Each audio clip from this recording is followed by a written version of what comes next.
Woo, hot.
It's a rivalry Sunday here in Regina, Saskatchewan, and welcome inside the ballpark here at Curry Field. I'm Donovan Mace alongside Elliot Wagner. Elliot, Highway 1 Clash, game 4 of 8 in the series in 2025. Yeah, and Moose Jaw coming into this game with the 2-1 season lead. Trying to look to add it up as they'll face each other in just a few days, but they'll face each other after going on a bit of a road trip for both sides. For Regina, this is going to be a key one. Currently on a 5-game winning streak against the likes of Swift Current and Weyburn, but still they'll take it. This is going to be probably the toughest opponent they'll face until they get on that road trip in Alberta. But again, a very important game for both sides, looking for that playoff seeding as we head into the All-Star break. You mentioned the All-Star break. We're getting close to that. Now, in the second half of the season, both these teams so far kind of looking to almost reset after maybe less than desirable first halves. What do we have to do to see specifically? Well, we'll start with the Regina side. They've kind of kick-started the second half, as you mentioned, with that 5-game win streak. Yeah, 5 games above 500, all because of that 5-game win streak. So kind of shows that they've been a little bit average in terms of their expectations. Maybe that's because of some of the players leaving and such like that, but the Red Sox have been looking for guys to kind of spark plug their season in a way, kind of bounce back after kind of losing their heads a little bit in these past couple of games. And they found it, in my belief, the top of the order in Ian Montz and Raphael Jackson, 2 guys that are, again, going to play 1 and 2 in the outfield as well. As for the Moose Jaw Miller Express, they come into this afternoon's game 16-20 is their record, fourth place in the East Division, 14 and a half games back of Saskatoon. We'll talk a little bit about the Berries throughout the broadcast as well. They are 4-6 in their last 10, but they're coming off 2 straight wins, both against the Medicine Hat Mavericks, which 2 very big games, which has also helped Regina kind of climb a little bit closer to Medicine Hat and maybe grab home field advantage heading into the playoffs. But for Moose Jaw, man, their biggest hitter is probably Austin Gurney.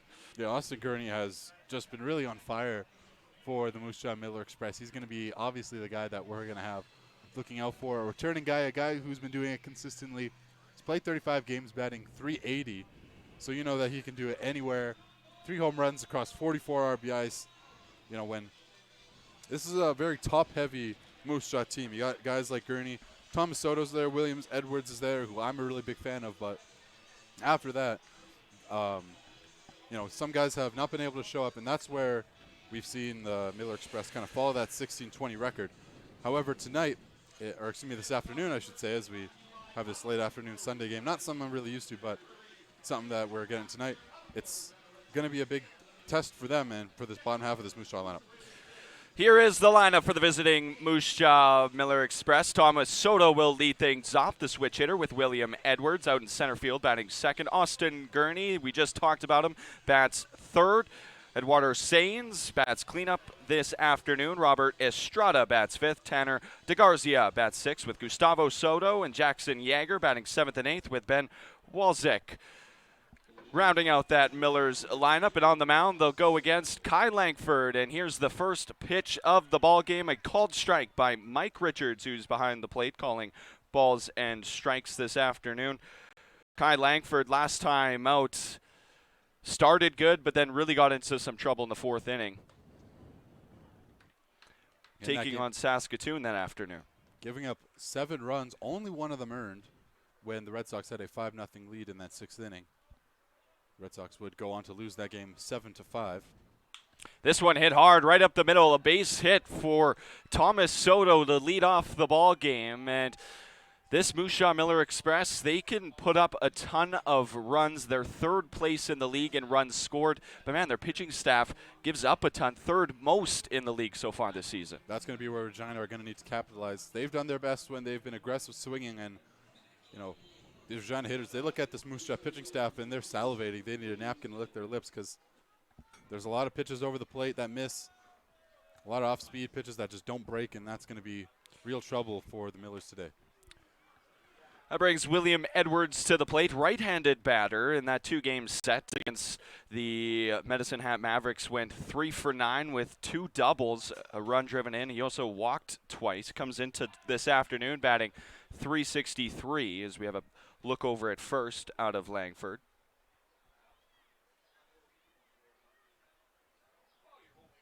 Soto diving back in time. Counts 1-0 to Edwards. Here's the pitch, shows bunt, gets it down, but rolls foul, so count moves to 0-2. Also worth noting, first 3 batters in this Moose Jaw order, all All-Stars. Every team gets 3 hitters that are voted All-Star game, and Thomas Soto, Edwards, and Edmonds and Gurney, I should say, are all voted in, and for very good reason. They can really make an impact once that lineup gets swapped over. Well, the 3 hitters have more than 120 hits between them this season. Combined average of over 320. The top of the lineup is strong for this Millers team. Pitch from Langford. Hit on the ground just past the glove of James Wright. Didn't have a shot at it. Soto's going to round second. No play at third, so he'll walk in there standing, and there's runners on the corners for Austin Gurney. Dangerous RBI threat. This one just past the arm of Wright. Looks like he tried to kind of lean in and make a play on it, but with that left hand, he would have to go across his body, realized that wasn't going to be possible, and watches it go into right. Heads up base running from the speedy Soto, getting over to third. And a little bit different approach that we're seeing out of Kai Langford almost. We saw last time out, the first 3 innings were so strong. We thought he was going to go all night long and then face some trouble in the fourth. But now here, facing a very tough situation right out the gate. He's yet to get a batter out. Big swing here out of Gurney to start things out. And the defense for Regina shifted a little bit towards the pull side of Gurney, towards the first base side. Something that the Red Sox and defenses around the league have been using to counter the good bat of Gurney. Gurney currently 6th place in the WCBL in average, leads the league in runs driven in. Opportunity here, ball's in the dirt. Great block behind the plate by Brady Bye.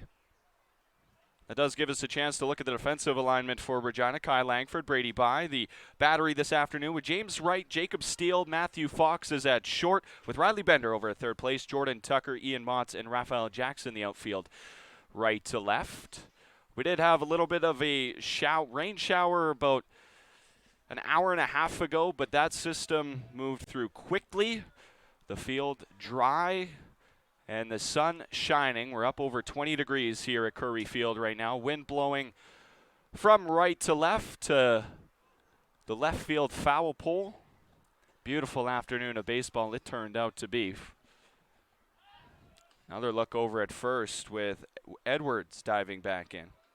Yeah, a little bit more of a humid one here at Curry, but with pitchers from Arizona and Texas, this is nothing new to them.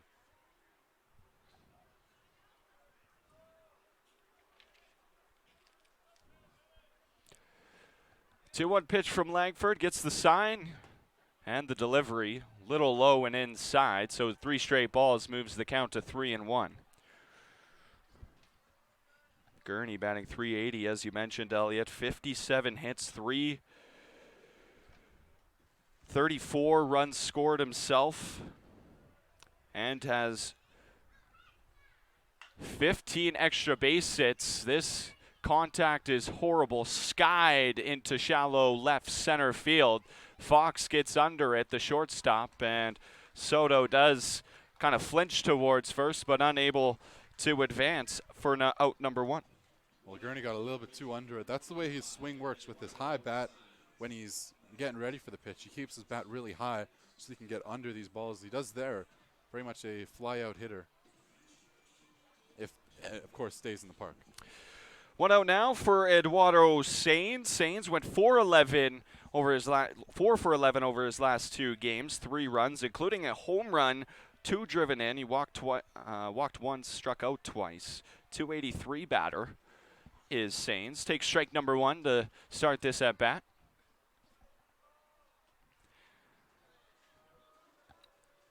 Moose Jaw last night did fall behind the Mavericks early before tying things up. It was tied at 4 headed into the 9th when the Millers were able to score 2 runs and claim a 6-4 victory over Medicine Hat.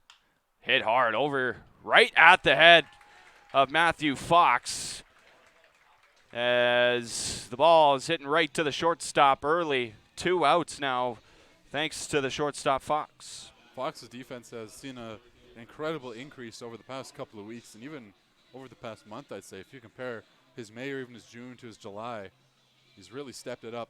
There he's able to get a good read on that one. Just recognize he has to step back a few. Makes the look over to first, recognizes the throw is probably going to be a risk one, and holds it. So a soft liner for out number 2. Kai Langford now 1 out from getting out of this situation, and looks like he got it on the first pitch to Estrada. And the Millers leave the runners on the corners. 3 outs, no runs across the plate. Remains 0-0. Regina coming to bat here on Flow Sports. Things continue. We'll be right back.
Back in Regina, Saskatchewan for this rivalry matinee between the Moose Jaw Miller Express and Regina Red Sox. The Millers sent 5 batters to the plate. 2 got on, but none came across to score. So their score remains 0-0 as Regina comes to bat for the first time. What have you noticed out of this Red Sox lineup so far this season, Elliot?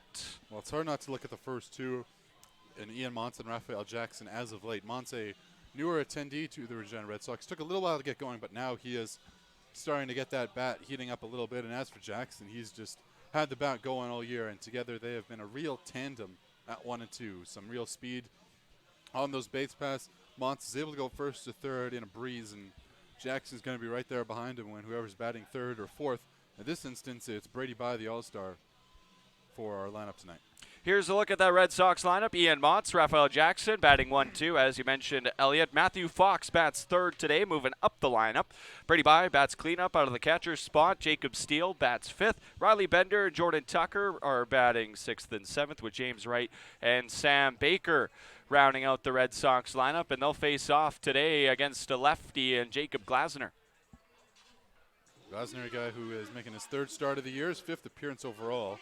A lefty, as I mentioned, from Arizona, specifically Apache Junction. He's got a 1-0 record and a 3.85 ERA in a small sample size, only 7 innings so far. Struck out 2, walked 3. In his last appearance, he put up zeros across in a full inning. Mott's first pitch swinging skied into foul territory.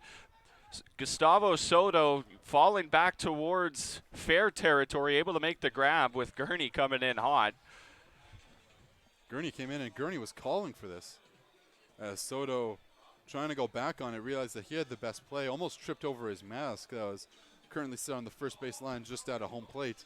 Nearly slips on it, but was able to get the grab and record the first out. Brings Raphael Jackson to the plate. Jackson has a 12-game hit streak coming into tonight's game, and over those last 12 games, he's got 21 hits. Batting over 400, he scored 16 runs, added 8 extra base hits to boot. 11 runs driven in. He's walked 6 times. He's only struck it out 8 times, and he's 5 for 6 on the base paths. 466 is the on base, 654 the slugging for an OPS of over 1,100, nearing 1,120 the OPS over that stretch for Jackson. What a run he's been on. He's just seeing the ball really well. Out of anyone they throw out here with the lefty-on-lefty matchup, it'll be interesting to see what Jackson does to kind of change his approach, if he does at all. Pitch from Glasner, grounded right towards Gurney at first. He'll take it to the bag himself for out number 2.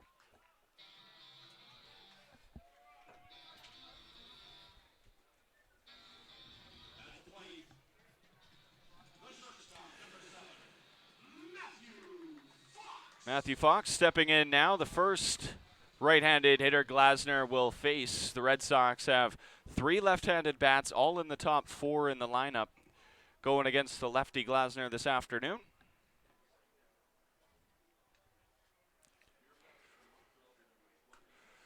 Big swing by Fox to start things out. Fox yesterday in that doubleheader against the Weyburn Beavers, 3 for 7 with a triple, a home run, 2 driven in.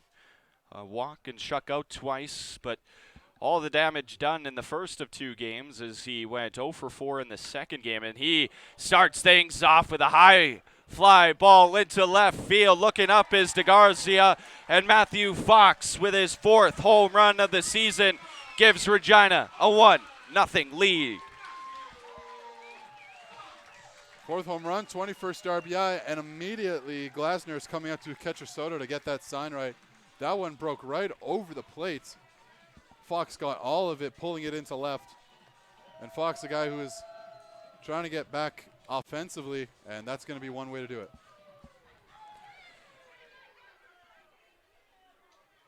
Matthew Fox making no mistake with that one, sending it high into the left, over the left field wall. 21st RBI of the season for the All-Star. And what a start here. After 2 straight outs, Matthew Fox gets Regina on the board.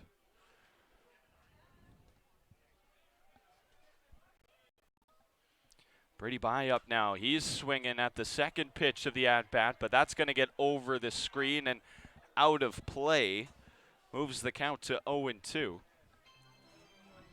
This is just what Regina needs to kind of get up early, but I think the message from Rypathakos isn't going to be that this is the toughest part of the game. Toughest part of the game is going to keep the mentality in it. They've been able to do that over the past 5, but when the going gets tough, Regina at times have crumbled, and I'd imagine that's what's going to happen in this contest. Hard hit right at the shortstop, but Soto unable to hold on to that one, so Brady Bye is going to reach on base. We'll double-check the scoring decision before we tell you. To me, that looked like an error charge to Thomas Soto. Yeah, this definitely should be an E6, a one-hopper that went right to him, and they are going to call it that. It's just going to be a tough play for him to – it's going to be a tough play for him to make anyway, but a hard-hit ball, those are the ones shortstops kind of dream of, and hits off the – looked like the heel of his glove. Might have been closer to the palm. So it looked like the inning was going to end there with Brady Bye, but instead Jacob Steele will come to the plate.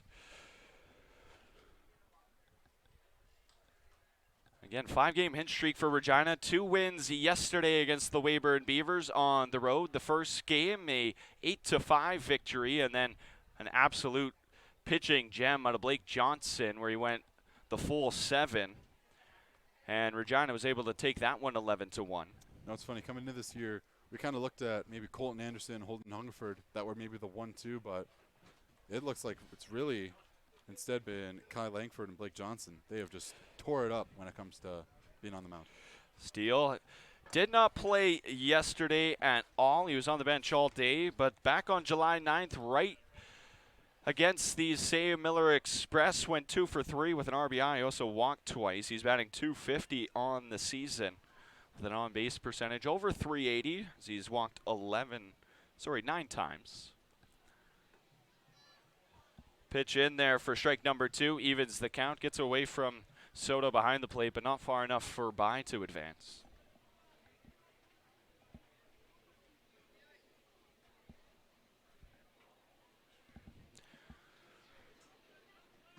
Glasner gets the sign, look over at Bye, leading off. Here's the pitch. Contact by Steele, broken bat, base hit.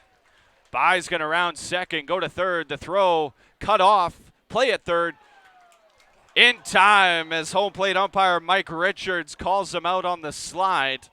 Out number 3, and just like that, the inning is over. Rally stopped after the single, but the Red Sox get on the board. It's 1-0 as we head to the top of the second inning. Miller's bats looking to even things up. We'll be right back on Flow Sports.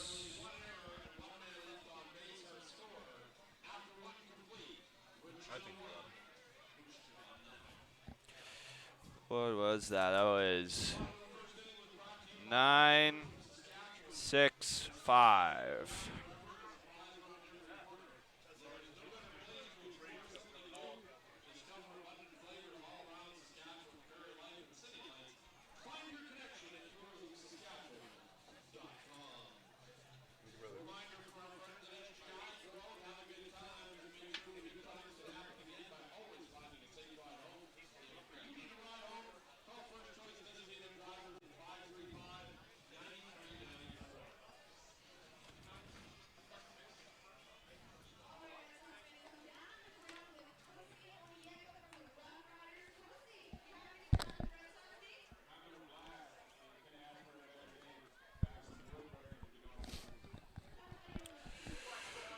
Nothing Red Sox after a solo home run by Matthew Fox in the bottom of the first inning. And, man, what a swing that was out of the shortstop. Yeah, Fox, the guy not known for his power too much, mostly known for his defense. He's able to get on base when he needs to, usually working from the bottom of the order. Rypathakos giving him the chance, going from the top 3, and he absolutely rewards him for it. A bomb set into left. Again, it was just a breaking ball that didn't break. Just over the plate. Hittable for Fox. Saw it really well. Swings well across his body and got it into the left. Red Sox now trying to continue their defense. Langford was able to get out of a pretty good jam courtesy of the players behind him. And now he looks to kind of get his evening going on his own. What do you think about the running decision by Brady Bye that ultimately got him thrown out at third base? Well, Bye not the fastest guy in this Regina Lappin. That's not saying anything against him, but I thought the throwdown more than anything was really a whole lot better. The shortstop Soto making the cutoff was maybe the smartest thing that had been done that entire play. The back pick from Sains, the third baseman, on the arm of Bai looked pretty good. There was some kind of confusion among if it wasn't out or not, but looking at it again, I think that was definitely the right call. So Tanner De Garcia will lead things off for the Moose Jaw Miller Express. They'll bring the 6, 7, 8 hitters to the plate this inning, the two up. And De Garcia in a hole early in this at-bat, down 0-2. It is Rough Rider night here at Curry Field. We got a couple members of the green and white in attendance, along with Gainer the Gopher, the Riders mascot, and Teddy Bears Anonymous also in attendance for an in-game promotion that we'll see in between the 6th inning. Beautiful afternoon here at the ballpark. Yeah, this game, they pushed back the start time from 2 p.m. to 4 as the usual start time is 2 p.m. to 4, and it's paid off well. A beautiful day here. Langford the pitch, fouled off by De Garcia as he stays alive. The count is 1-2 right now. And we also should inform any viewers watching down south, Saskatchewan Rough Riders, the Canadian Football League team here in Regina. They're extremely popular, just so you guys know. Pitch from Langford. Grounded foul again as De Garcia just fights to stay alive.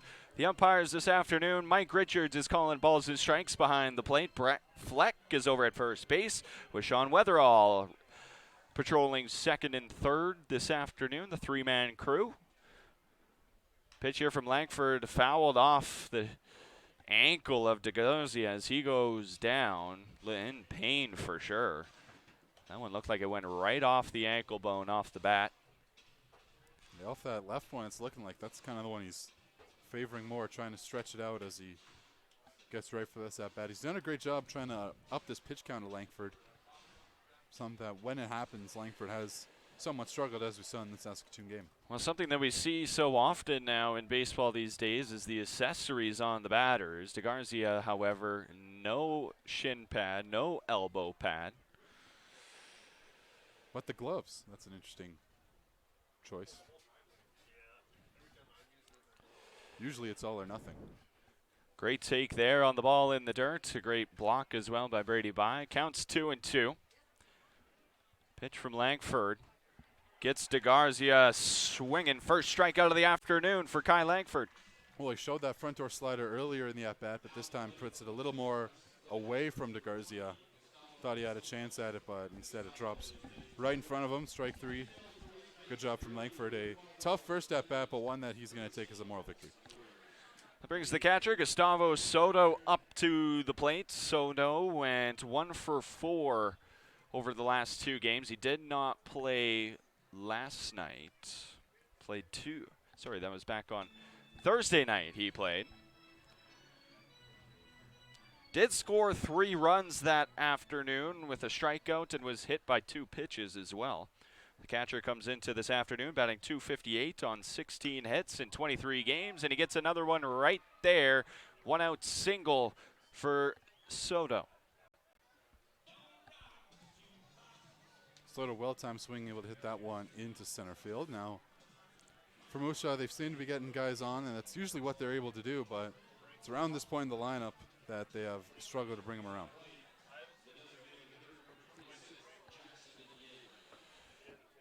Jackson Yeager, the number 8 hitter for the Moose Jaw Miller Express this afternoon.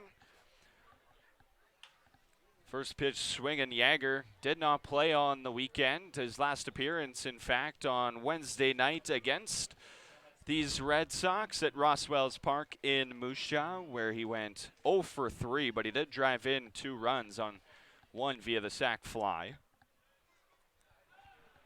Yeah, He's the DH this afternoon. Very much a power guy. Only batting .222, but 5 home runs and 32 ribbies.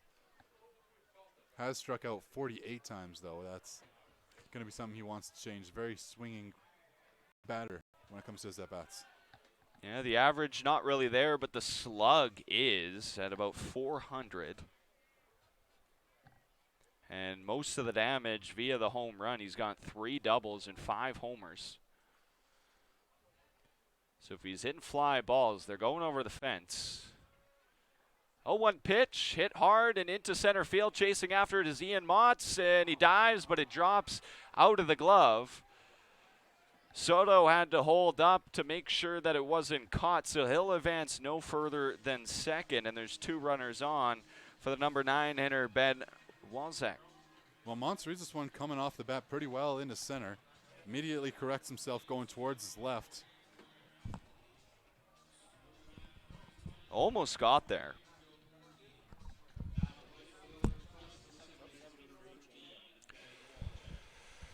Wallachek in. He went 4 for 8 over the last 2 games. 2 for 3 stolen base attempts as well. As the bat heats up for Wallachek, called strike. Batting .330 on the season, so right around that 1 for 3 mark.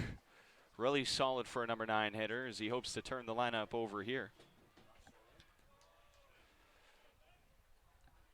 Shows bunt, goes down the first base bag. Wright's going to have to pick it up. And they're saying it goes foul right at the end. That was really close. Wright fielded it maybe half an inch after it went foul and was able to apply the tag. Nearly a perfect bunt placement, though. That was very good. Considering the situation, first and second, can't ask for much better. Yes, it was definitely a sacrifice situation there for sure. Not attempting to get on base.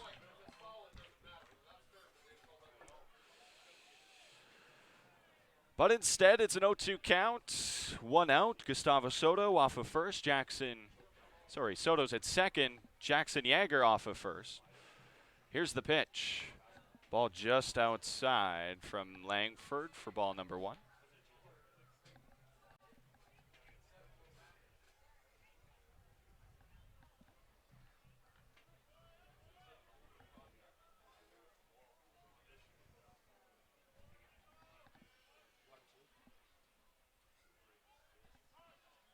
As the batter calls time. Langford, 5 games this season, 3-2 record, an ERA of 3.6, including a complete 7-inning shutout. 27 and a third innings pitched this season. Great pitch, just misses the high and inside corner for ball number 2. Struck out 22 batters as Langford. He's only walked 5. Batters hitting just .279 off of him. On base percentage .333. The slug is at 400. The whip at 1.2.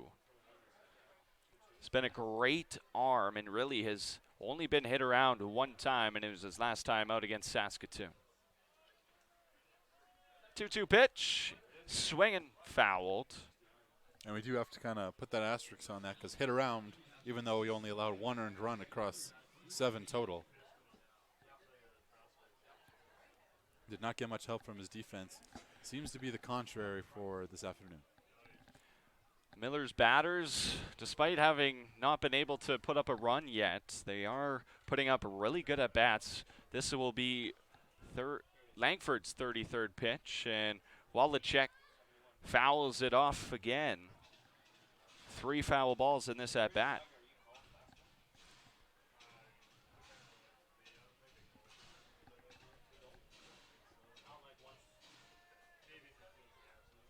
They've done a fantastic job of kind of keeping these at-bats long against Langford. They clearly have something against them that they like. Pitch from Langford. Called strike 3. Second strikeout of the afternoon and this inning out of Kai Langford. Walzak held up on that one. It looked like that was going to be the right decision, but I'm not sure if it was the sweeping motion of the pitch or by kind of bringing it inside on the presentation, but they'll say it clipped the outer part of the zone to the righty to turn this lineup over.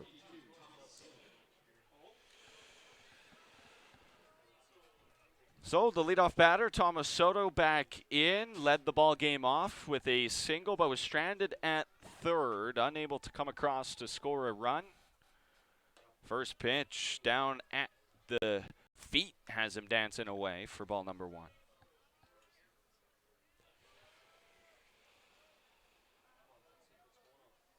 These Red Sox and Millers have had some exciting games. All 3 of the previous have been really close, and that's what you would expect out of a real fiery rivalry between these two teams. The Highway 1 clash. Ball's outside. Ball number 2. Yeah, all 3 games have been within 3 runs or less. Let's take you back on the history. So on June 18th, Moose Jaw beat the Red Sox in Moose Jaw 6-7. July 3rd, they won 19-6 or 19-16 here in Regina in a wacky game. And July 9th in Moose Jaw, Regina got their first win of the series, 7-4. Really good take there by Thomas Soto as the count moves to 3-0 against Langford now. I'm looking a little bit forward. Both these teams are just 4 games away from seeing each other once again at Roswell's Park.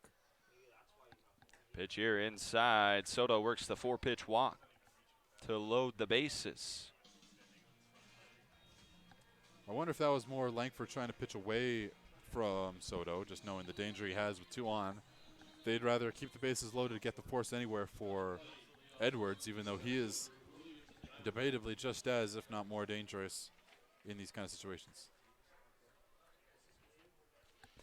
The Moose Jaw Miller Express actually better away from Roswell's Park. Their home record this season is 5-10, but on the road they're over 511-10.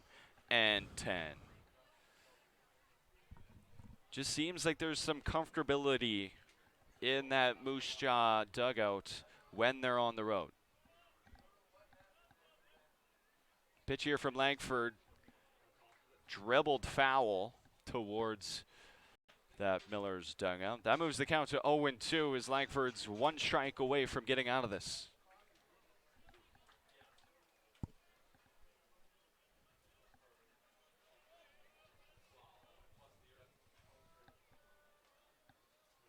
Pitch from Langford.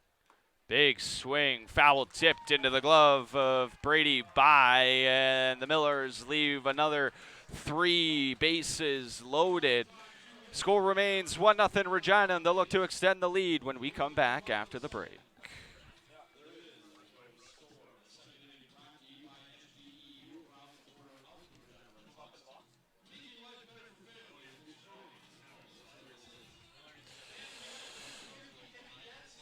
Moose Jaw is 0 for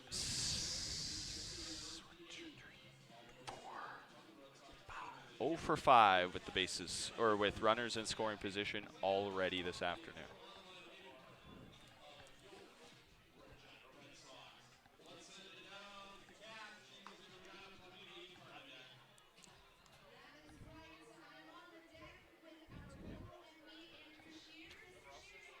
You can borrow mine. The stars are for all stars.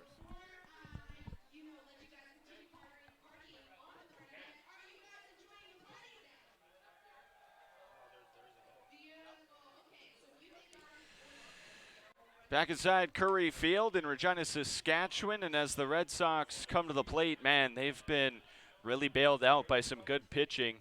Kai Langford has found himself in some trouble already through 2 innings on the mound, but man, he's gone through both situations unscathed.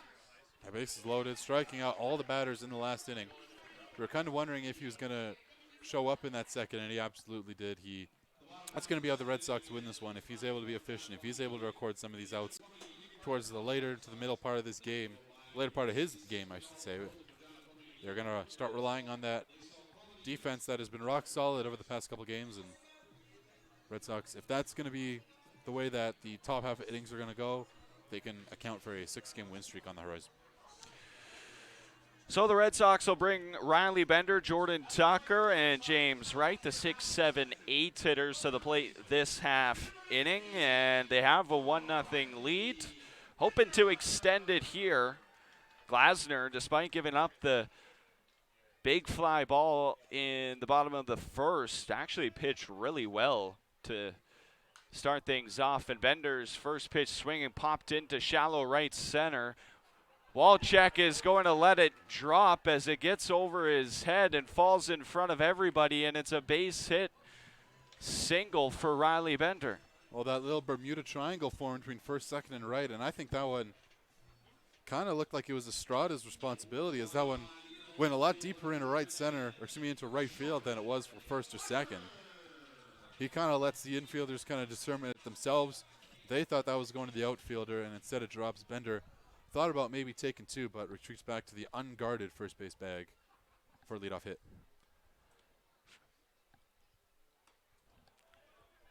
So the leadoff runner on, and Jordan Tucker comes to the plate now for Regina. Tucker had a stellar day yesterday, 6 for 8 in those 2 games against the Weyburn Beavers. 2 runs, 3 extra base hits. He actually hit for the cycle over the course of the day. He hit 3 singles in the first game, and then a double, a triple, and a home run in the evening. Drove in 3 runs, stole a base. Good enough to earn him the player of the game for yesterday afternoon, as this ball gets away from Gustavo Soto, and that'll allow Bender to advance. Yeah, 6 hits over those 2 games is just really good from a guy who hasn't been the biggest offensive contributor for the Red Sox, but a guy who some games they're going to need him to step up, and against Weyburn they did, and I believe against tougher opponents like Moose Jaw and Medicine Hat down the road, that's what they're hoping for. And he has multi-hit efforts in 3 of his last 4 games. Pitch here, check swing. They'll call it a strike anyway. 2-2 the count.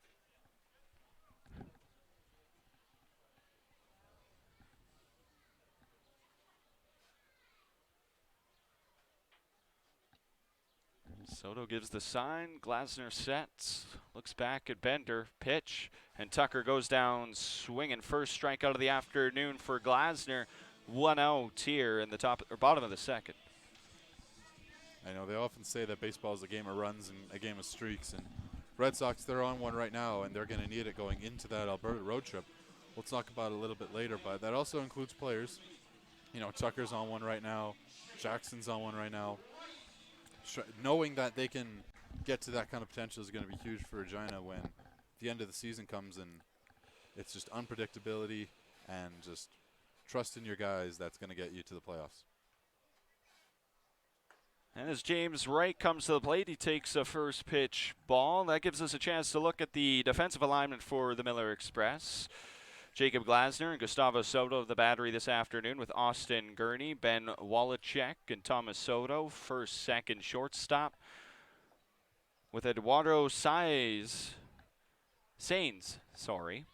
over at third. Pitch is in the dirt, gets away into the backstop, and Bender makes his way over to third on 2 wild pitches. And 2 wild pitches, Glasner probably should have better command on, but Soto, he can be blocking, especially that second last one. That one takes a bounce and goes right over top of him. That just shows that wasn't getting his body in the correct position. And now the runner on third. Regina threatening once again with only 1 out. Just finishing up that defense for Moose Jaw. Tanner Estrada's out in left field with William Edwards patrolling center and Robert Estrada in right. Big swing down the line, just foul. That one was close to scoring Regina's second run of the afternoon. I wonder if Glasner's kind of thinking about those 2 wild pitches, because that one looked like he was just trying to hit the zone no matter what, and right a little bit late on it. Ends up pulling it not well foul, just like maybe half a foot foul.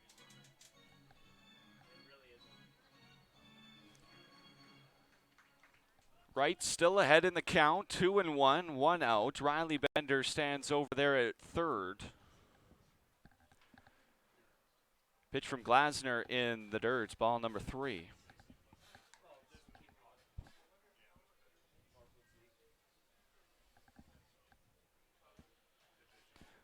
Wright went 0 for 5 yesterday.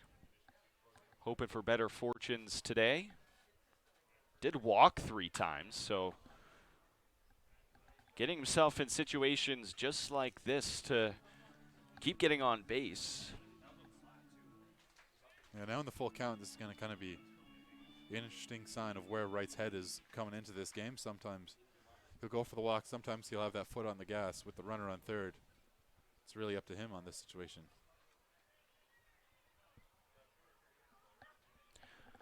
Locked in a full count here.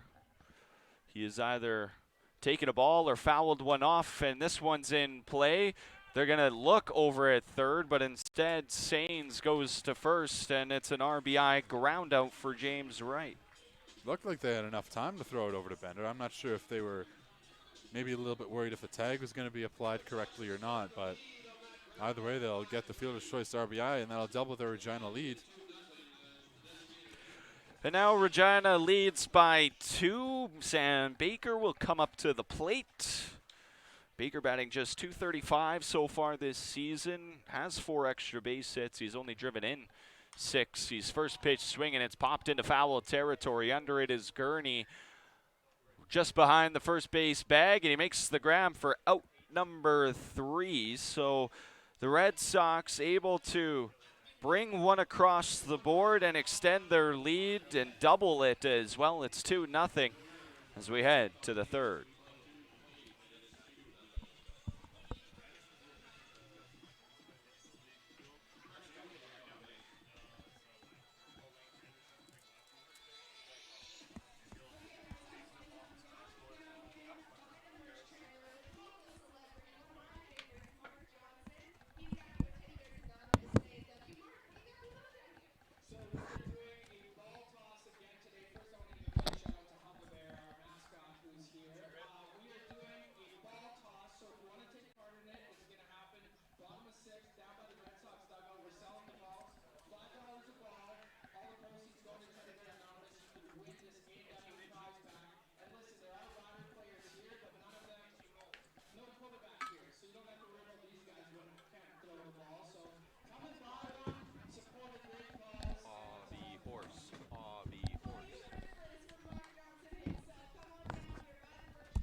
Trans-Canada Clash, Game 4 of 8 in the series. There's a lot of on the line whenever these two teams in Moose Jaw and Regina meet, and it's really become a tradition here in the Western Canadian Baseball League.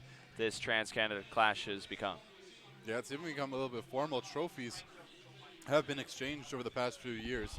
The first year this was initialized 3 seasons ago, the Red Sox were able to take the season series by a game. Then the next year, the Moose Jaw Miller Express, in a effort to get second in the division as the Red Sox claimed first place, would take the season series. Then the next season, the Red Sox would take it once again. So the overall series of the past 3 is 2-1. This year's is 2-1 in favor of the Miller Express. So a lot of storylines coming into this matchup, as there has been for past number of seasons, but I feel like over the past couple of years it's just been highlighted. A lot on the line, and that means there's also often some emotions, and we've seen things get fiery between these two teams at times. Yeah, on the field there's been some stuff. I've heard some stories off the field and such like that, but both these teams are trying to prove themselves in this game. A very important one. 1-1 pitch to Austin Gurney, high and inside, has him moving out of the way. Gurney 0 for 1 with a pop-up to the shortstop. Shows bunt, pulls it back. Ball number 3. Langford really throwing into the lefty Gurney. He's worked sort of the inside towards the righties. Here he's kind of not able to hit the inner part to the left-hander. How about Gurney, though? 4th season with the Millers. Takes a strike. He thought it was going to be called the ball, but it's called a strike, so that fills the count. He's played in 213 career games, 192 of those in the regular season. A .320 career batter, 262 hits, 27 career home runs, 196 driven in, and 35 stolen bases. almost solidifying himself as an all-time Millers great. Yeah, I remember back in the day when the Yorkton Cardinals were a team in the WCBL. They had a retired number. And I believe that over time, depending on what happens with the franchise and the player, we could be seeing that exact same thing. 3-2 pitch once again, grounded up the middle to the second baseman. Steele fields it on a couple hops. He throws it over to James Wright. Out number 2 to lead things off here in the top of the third. Another long at bat. I feel like the message from Moose Jaw towards their own batters against Kai Langford is just don't chase at a lot of stuff. Just play protect from the very beginning. And I think that's what's caused these kind of longer at bats, a lot of foul pitches, a lot of long at bats, both in the pitch count and in the overall count.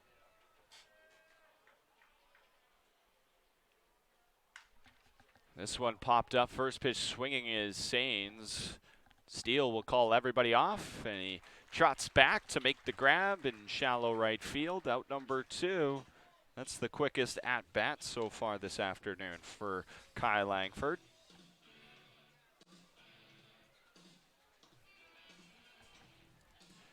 Hasn't found himself in a jam in this inning, working much better here in the third. Seems like he's kind of settled in a little bit. Pitch from Langford, called a strike. Beautiful fastball on the outside part. Yeah, working the righties really well. Good amount of lefties in this lineup, too. He's going to have to figure out as the game goes on. But at the moment, he has just been working that kind of two-hit combo of that changeup fastball towards the upper outer parts to the right-hander. So after the fastball, Langford goes with the breaking ball. It's a little low, so that evens the count at 1. 1-1 pitch here to Estrada, fouled. Oh, it's called fair. Estrada is going to round second. Tucker still has yet to pick up the ball out in left field, and it's a triple for Robert Estrada. And Rai Pathakos coming out to have a conversation. Well, initially, the call was foul by the third base umpire, and they're going to stay with the call on the field. The ball did look fair coming past third base, but the call was foul and then fair. So the left fielder Tucker thought that he didn't have to make a play at it. If he did, that's probably getting cut short to a double. Thakos is arguing that right now.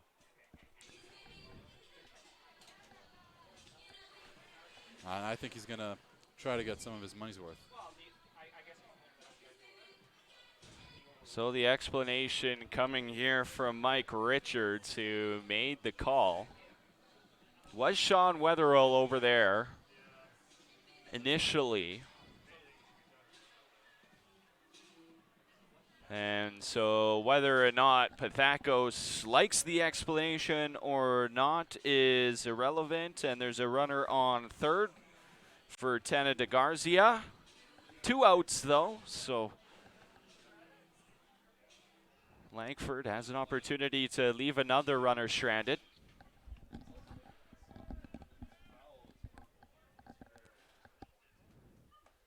First pitch called a strike. Beautiful breaking ball out of Langford. Yeah, that front door slider is working really well. Starts extremely inside to these righties and just comes down and in. Ball's in the dirt. Estrada started making his way towards home, but able to get a handle on it and keep the runner over there at third. It's early, but the Red Sox,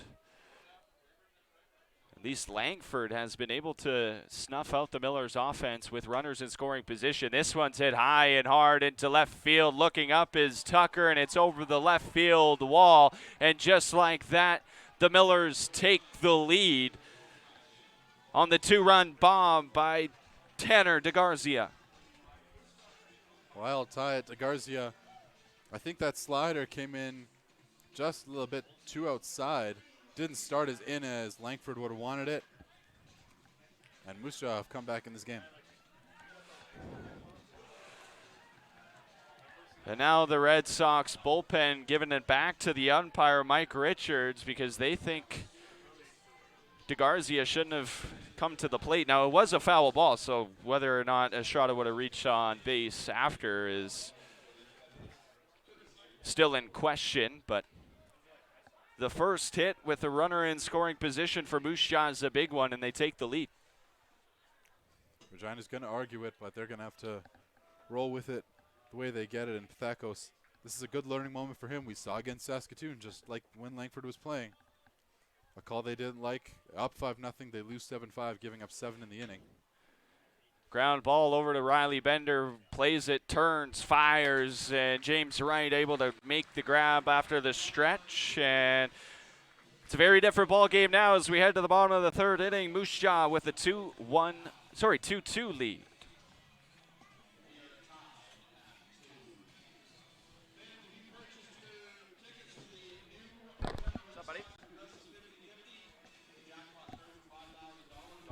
Can you give me my roster back, sir?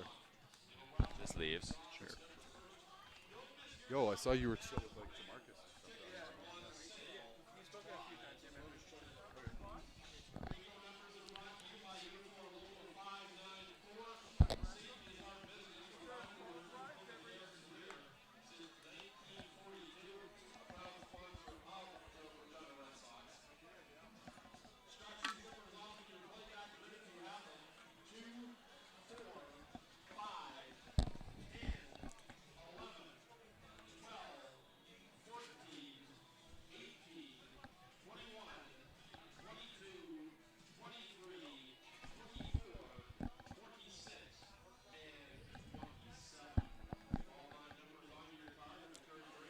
Right back where we started, a tie ball game. It's 2-2 through 2.5 innings. What did you see out of the Millers' offense that top half as they tied things up, Elliot? You brought up the very interesting stat of that was their first hit in runners with runners in scoring position. They were 0 of 5 without it, including a bases loaded situation where they had 2 strikeouts in that second inning. There they were able to capitalize in a really big way. A 2-run home run from DeGarzia on a call the Red Sox are going to protest, but they're going to have to live with. And I was kind of talking about that Saskatoon game. They really lost their heads after they disagreed with a call over at third. And here's that exact same situation in Regina. Now they have the option of how they choose to respond. But the Red Sox right now going through maybe their best stretch of baseball that they've played all season, 8-2 over their last 10, and have won 5 straight. What have you seen out of these Red Sox really over the last 2 weeks that's really been different from what we saw even the 2 weeks before when they were really starting to struggle a little bit? Well, I think the biggest thing I've seen is that they've looked at teams like Weyburn, like Swift Current, and they've said, you know, we can play better than these guys, but we're not going to overlook them, which has been an issue playing here against Swift Current, playing here against Weyburn, even playing here against Moose Jaw, who in a game they might be better than, but they might have a bad inning here or there, get behind and not be able to claw back. So I think they've not been underestimating their opponents in a way. And again, we've talked about that Alberta road trip, but they'll play Okotoks and Brooks. They're going to need some confidence as well on this streak that they're on if they want to get really anything going out east. Or excuse me, west. Yeah, west. Now, over that 10-game stretch, the Red Sox scored the first run 6 times, and they did it again tonight.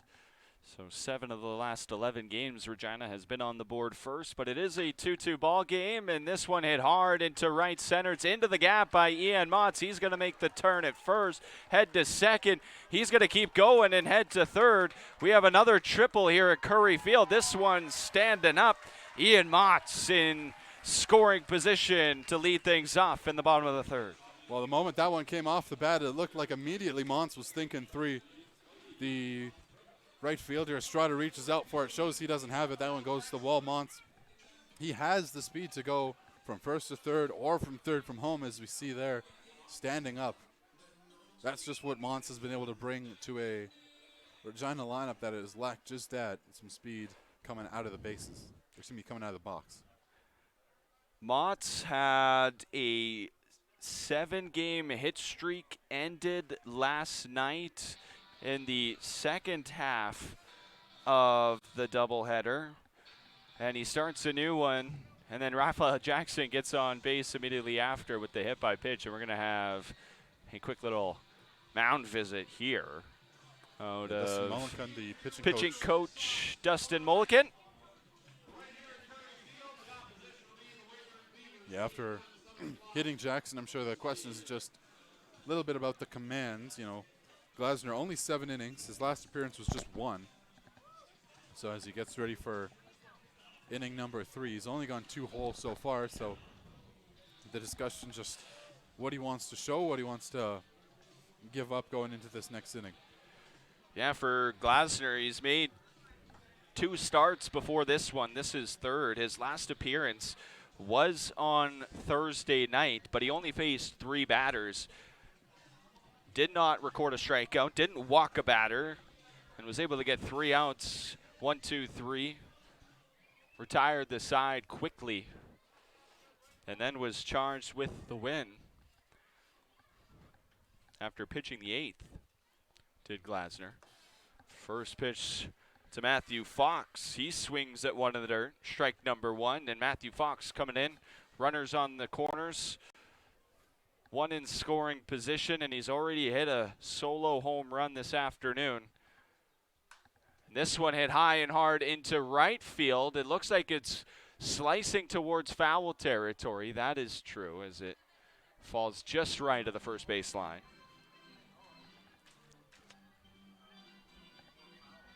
And we've seen the ball carry out to left field already this afternoon. The ball is jumping off the bat. Yeah, the wind might be part of that, but I just think it's these guys with the good weather and both teams really swinging the bat well. Pitch here fouled off, fought off by Matthew Fox as he grounds this one. This time he pulled it foul.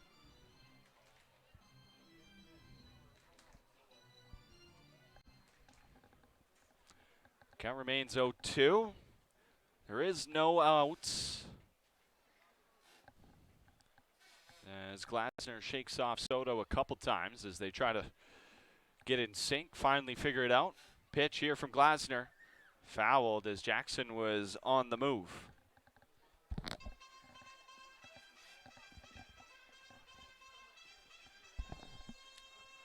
These close games kind of forcing a little bit of a chess match between the 2 managers, whether it's on the base pads or at the plate. Yeah, the 0-2 stole base call with none out and the runner at third. Very good call with the runner at third being maybe the fastest in this game.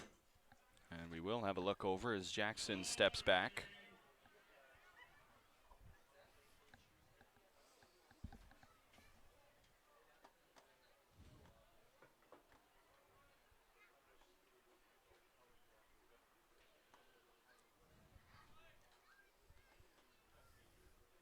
Gets the sign. Here's the pitch. 0-2 the count. No, we're going to look over it first once again. Jackson back in there. On the defensive side of the ball, Moose Jaw, the fourth best defensive team in the league. They've only committed 51 errors. As there goes Jackson again. Ball's in the dirt, so no throw at second. Stolen base for Raphael Jackson. I think the command from Glasner is starting to kind of slip. They set up outside to try to get Fox to chase on the 0-2 and maybe get the throw down in time, thinking that Jackson was going, but Glasner completely misses the fastball low and in. So that'll allow the easy stolen base. So now 2 runners in scoring position. The count at 1-2 now as Fox locked in a battle here. 5th pitch of the at-bat outside. Ball number 2. We talked about how Musha 1 point 0 for 5 with runners in scoring position. Regina right now 0 for 1. They've only had 2 plate appearances with runners in scoring position. 1 did score a run. That was on the ground out by James Wright, which brought Bender across the plate. As Fox fouls off another one, the 4th of this at-bat.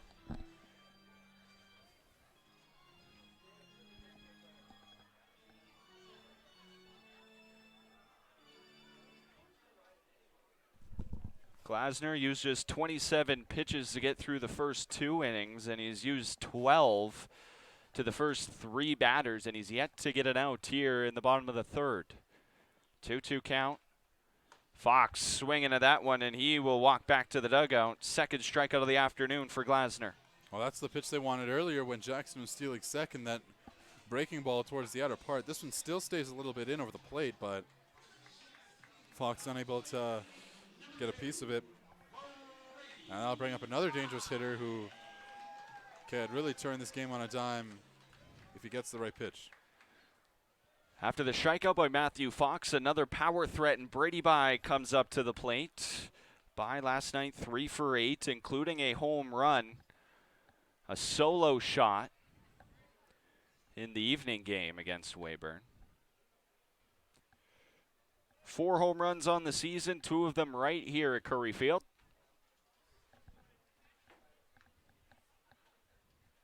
Base hit here, probably scores 2 runs. Check swing, did not go around. Ball number 2, says Sean Wetherell at third base. Brady Bye, a selected all-star from the Red Sox. And he deserves it, batting .350. Has driven in 20 runs to this point of the season in just 24 games. Big swing, and we've kind of seen the trajectory of Brady Bye over these past few seasons, and it just feels like something has clicked in the batter's box, and he is swinging it this season. Now coming in a Martin Collegiate affiliate. Last season, he kind of had some secondary roles, sort of as a backup to third-string catcher towards the end of the year. He made a few more appearances, but this year they've given him the full reins, really starting at catcher, occasionally dropping to DH, but very few times this season. Fewer than most, I would say, for a Red Sox year. But he has taken that position, and he has rewarded Regina gracefully with a incredible output on the year. Last year was a .221 hitter. This year, .348. But he goes down swinging here. And after there's been 2 runners in scoring position for Regina, Glasner has been able to work the strikeout pitch. That's because of that slider over the middle of the plate. He caught Fox with it earlier. He catches Bye with it here. I'd imagine Steele's going to have an eye out for it, and maybe with 2 outs he's going to be a little bit more patient. But if Red Sox leave these 2 men on, this is going to be something that they'll probably regret, with Moose Jaw gaining a bit of momentum in the top half of innings. Brings Jacob Steele to the plate. He already has a single this afternoon. Now he only has 10 hits on the season in 10 games. But in 3 of those games, he's had multi-hits. Sorry, 4. So it seems like whenever he is getting one, they come in bunches.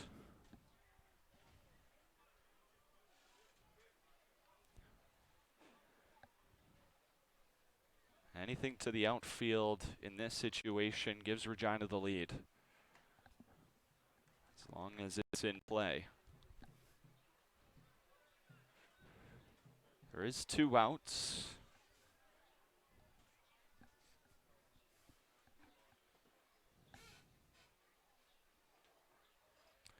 Soto with the sign. Glasner likes it. And the delivery. Great pitch there, as Steele was taking that one all the way. Change up high. Steele didn't really think that one was going to clip. Steele definitely a taller player, so hitting the upper part of the zone to him for a lefty is going to be a bit tougher, but able to do it there. The other statistic of note for Jacob Steele, 10 hits, all singles on the year, including right here, as he is able to fight that one off, and that moves the count to 2-2. Well, Regina, they can be happy with a single here, because with Monson Jackson, they're most definitely scoring off of anything even relatively close to the middle of the outfield. Steele out of Central Missouri University.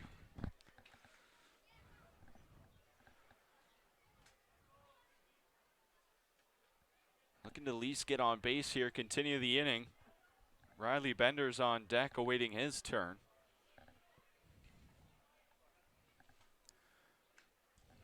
And Steele fouls it off again. So he's worked the slider low. Now he's trying to work the fastball high. And imagine they go right back to the curveball right over the middle. Even though Steele's going to be having an eye on it with the 2-2, would be a bad decision.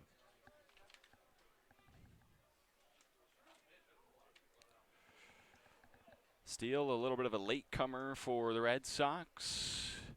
Just joined the team a couple weeks ago.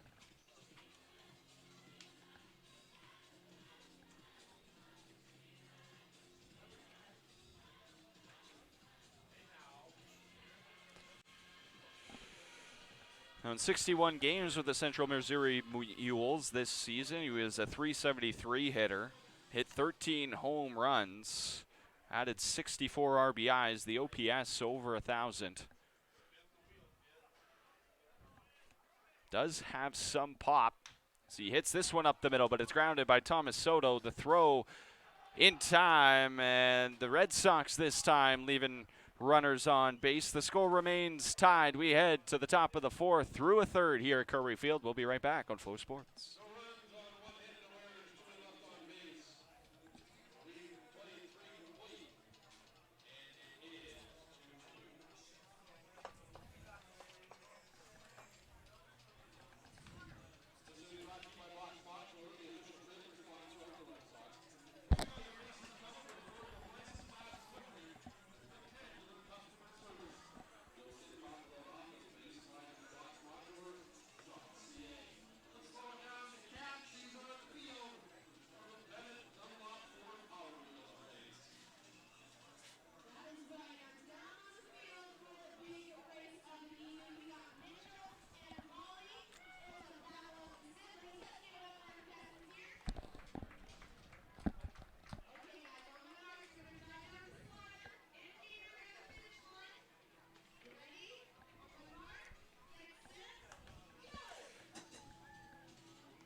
Oh, this is interesting.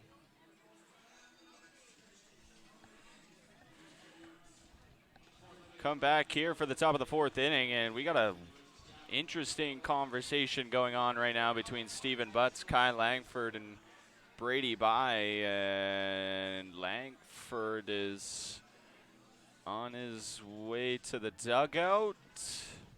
Yeah, I'm not sure what this is about. The pitching coach, Stephen Butts, came out to talk to the home plate umpire who was talking with Langford after those warm-up pitches. I'm not sure if there was some kind of heated conversation or what was going on, or if this is... I have a feeling this could maybe be injury-related. Langford over there talking with the Red Sox athletic therapist.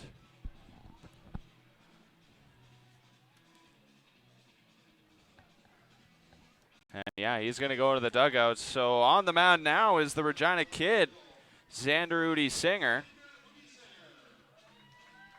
On what could only be explained as the unscheduled pitching change. Yeah, Langford came out for that inning. I'm not sure if he hurt himself in the warm-ups or what all went down. Either way, they're going to a reliable reliever, albeit a reliever who has known for being more of a shorter reliever on the year. Udi Singer with 7 appearances and only 11 1/3 innings pitched. Does have 2 wins on the year, however. He has struck out 9, walked 7, and allowed 11 hits. Last pitch on the 8th of July against Swift Current in a 17-1 win, going 4 with only 2 hits and a walk allowed, striking out 4.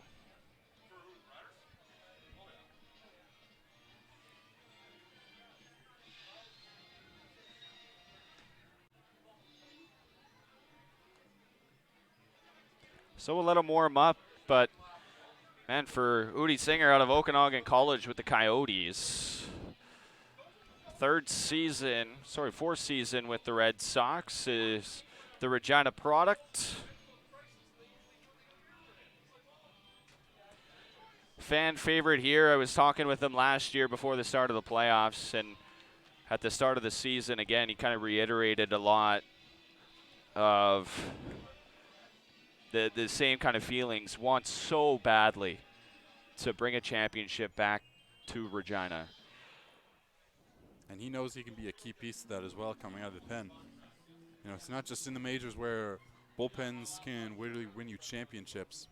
It's here in the WCBL as well. When games get long in late August, it's going to be guys like Udi Zenger that the Red Sox turn to. We can close the book then on Kai Langford, who makes an abbreviated appearance today, and hopefully he is okay. He pitches 3 innings, gives up 6 hits, walked a batter, struck out 3, gave up 2 runs, both earned on 58 pitches. Did not get through the second part of the lineup, so Jackson Yeager, Ben Wallachek, and Thomas Soto the 2 up, as the lineup will flip over for Moose Jaw.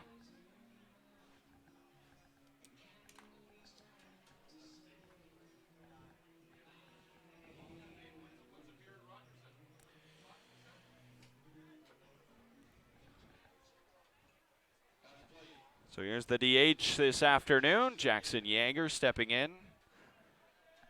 Did get a hit in his first appearance, and he's first pitch swinging, trying to get the jump on Udi Singer, and it's into center. Ian Motts makes the grab. Out number 1. 1 pitch, 1 out for Udi Singer. Udi Zenger did make an appearance against Moose Jaw in the July 3rd game. That was a 19-6 Moose Jaw win. When Ewing putting zeros across the board, only facing 3 batters.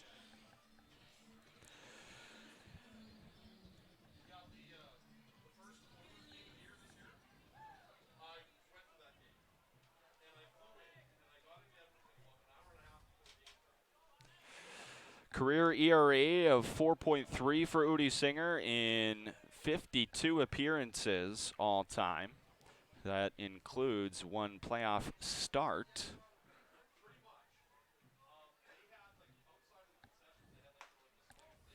Pitch is a little bit high, says Mike Richards.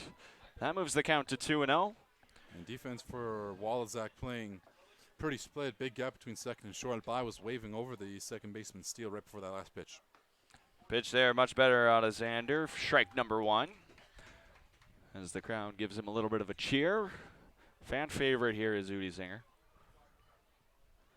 And the outfield shaded towards the push side of the batter. Great pitch on the inside corner. Got the Regina battery with both By and Udi Singer, both being from the Queen City. 2-2 pitch. Wallachek able to make contact. Soft liner right to Jacob Steele. Out number 2, and it's been quick work so far for the reliever. So what he can do, he can give plays to his defense. And Udi Zenger, we talked about, he only has 9 strikeouts on the year and has allowed 11 hits. Allows a lot of contact, but that's going to be swept up really well by the guys behind him. Leadoff hitter Thomas Soto back up. The switch hitter doesn't have to flip around for the reliever, but the Regina defense yet to get this man out. He hit a single to lead off the ball game and then was walked in his last appearance in the second. First pitch strike to Soto this at bat. And I do wonder with the change of pitcher if Soto's going to be looking for anything different. Shows bunt, pulls it back, ball number 1. Oh, it apparently hit him. And now the umpires will come together. Soto immediately went down to first, thinking that hit his leg. Pulled back on the bunt, goes right down to first. Looked like By kind of threw his arms up in confusion. And they're going to put him back to home plate. And so it is still a ball. And Soto trying to plead his case a little bit. Yeah, he went down immediately trying to sell that one was hit. I'm not totally sure if it did hit off the leg. And we'll see a 1-1.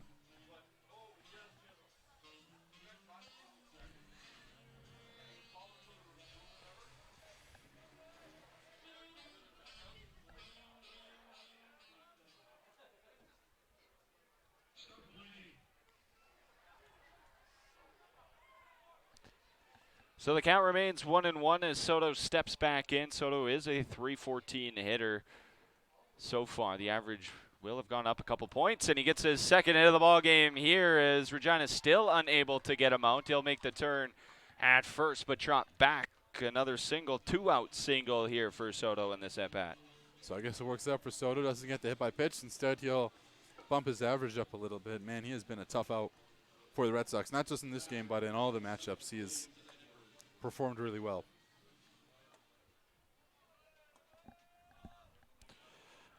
So William Edwards will get a shot to make something happen here. Takes a first pitch ball. 1 for 2 on the afternoon. Edwards coming into today, batting .363, 53 hits, 16 doubles already on the year. He fouls this one off, evens the count at 1.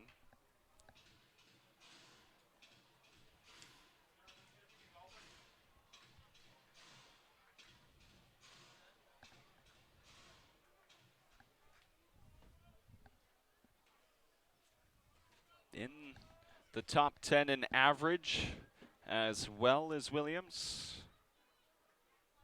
There goes the runner. Grounded in play. Right has to play it on a hop. Sorry, that's Bender. Throws it to right. And it's in time. An absolute strength from Riley Bender to get the third out. Hootie Singer leaves the runner on, and the score remains 2-2. We head to the bottom of the fourth after this.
What an afternoon of baseball we have been treated to already this afternoon. We're going to the bottom of the fourth inning in a tie ball game, and man, the sun has come out. The skies have parted. There's a couple of clouds in the vicinity, but man, pregame we were a little bit worried about the weather, but man, it's really turned out to be a beautiful day here at Curry Field. You mentioned the system kind of just blowing right through, and that's exactly what it did. If anything, it really just kind of helped the grass get a little bit greener and the dirt get a little bit darker, which is, you know, what these players are kind of wanting in this hotter day. A lot of these guys come from hotter places down in the United States, so used to weather similar to this, and a lot of these guys have performed very well in those conditions, as we've seen so far today. A pretty entertaining affair as we make the turn to the halfway mark. Riley Bender will lead things off for Regina in this half. And a leadoff single back in the second, hoping for a similar result here as he came around to score shortly after. First pitch swinging is the third baseman Bender. So I'll make a pretty good play there to end the Miller's side of the fourth.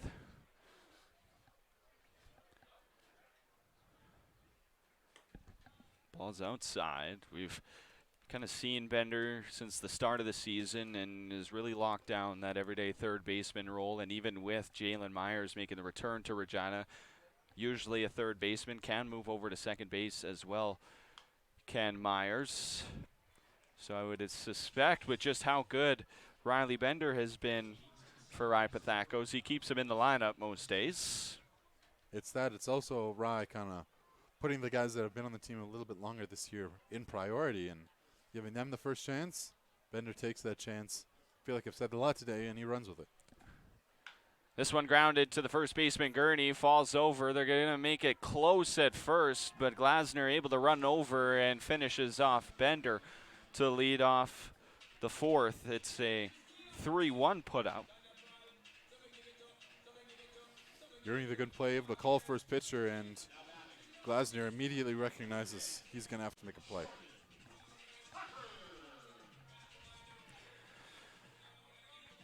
Yesterday's best bat in Jordan Tucker steps back to the plate. 0 for 1 this afternoon with a strikeout. That not hindering his spirits so far this year. 340 hitter is Tucker. On 40 hits in 31 ball games. Really adds to the depth of this Red Sox lineup. No easy outs down the order for Regina. And it's a well-rounded lineup as well. Yeah, absolutely. And all these guys have made pretty big impacts on the year. It's just been a matter of getting them all going at the right time. That's why the Sox were at 500 just 5 games ago. Everything's starting to click a little bit more. Both sides of the ball, the pitching, the defense, and the offense all sort of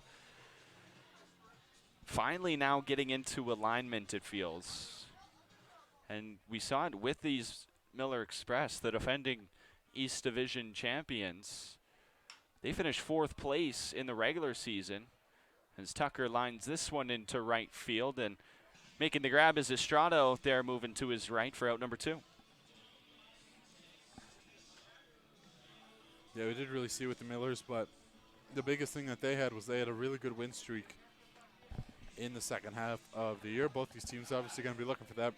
Miller Express is going to be a lot more urgent, as even at this point in the season last year, they weren't in this much of a hole. Well, in the first half of the season, especially on the Regina side, it felt like, they would take 2 steps, win 2 games, and then then they'd take a step back, lose 1. Then they'd win 3, but lose 2. Then they'd kind of flip-flop, but now they're starting to string the wins together. Yeah, consistency is key. It's the best thing you can be as a player in the WCBL. That's consistent, because in such the short time span and the condensed amount of games from all over the place across Saskatchewan, Alberta, if you can get a hit or 2 every other night, then you'll be a very key part in a team's run towards a playoff or championship spot. And you mentioned it's about peaking at the right time, because we saw Regina last year have a stellar regular season. At one point, they went on a run of 12 straight ball games and then just couldn't get it done in the playoffs, losing to these Millers in the first round. Oh, as the ball hits off the light pole, and it finally happened. We've seen it once on this third base side. We haven't seen it on this first base side. Ball go right off the pole and make that ding. I'm not sure if that came through the broadcast. Man, I've been waiting for that to happen for the past couple of years now. I'm so glad that happened.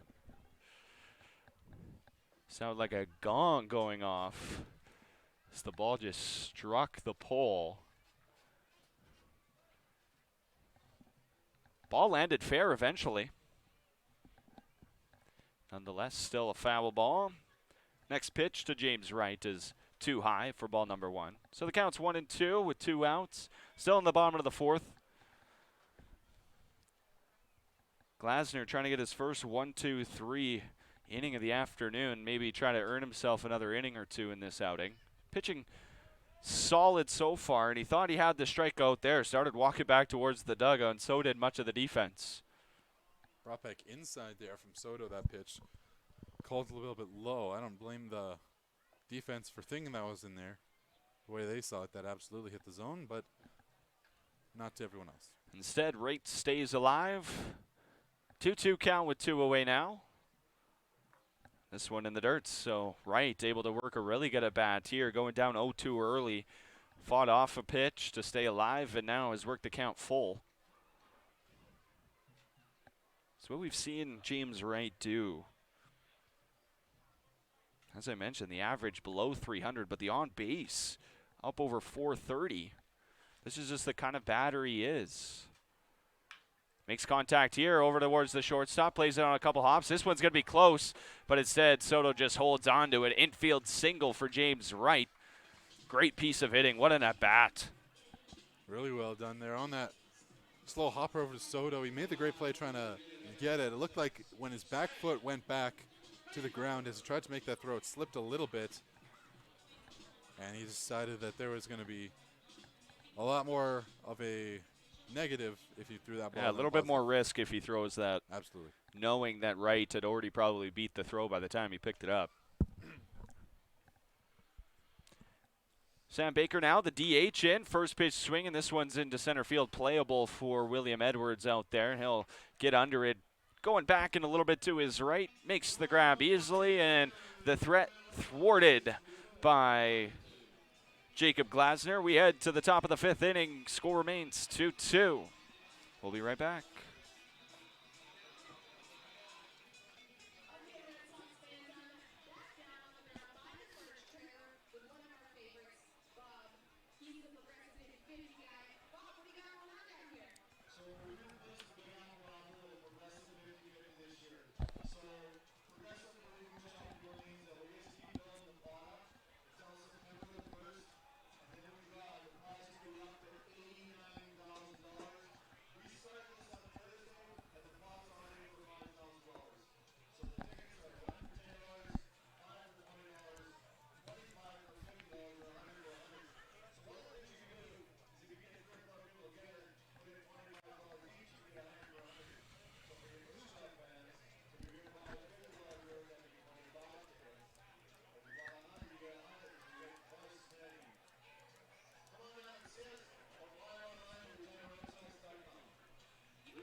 Sander Singer back out on the mound for a second inning of work. He only needed 12 pitches to get through the fourth inning, and in a situation where definitely thrust into. Probably not as warm as you normally would be, having Kai Langford leave the game kind of suddenly. Well, he was warming up a little bit, but definitely not in the right headspace. Just coming to a game randomly this deep in. Performed pretty well. Not too sure if the Moose Jaw batters had the right lead in on Udi Zenger, but now the dangerous man leading off in Gurney, it'll be interesting to see how they co-op. It is the meat of the order, and they start with a first pitch swing. Diving catch out there by Raphael Jackson. What a grab for out number one. Jackson throwing it out there. Reckless abandon. What a catch. Best defensive play of the year from a Regina Red Sox. Well, Jackson listed as 6'0", and he used all of that frame to get that one. Immediately sees it off the bat, sprints, and I mean sprints to his right, reading that that one's going to drop. Doesn't curl in at all towards home plate. Instead, he just continues on his path, makes a great dive and grab, and records the first out of the inning. That's going to put some pep right back in the Red Sox staff.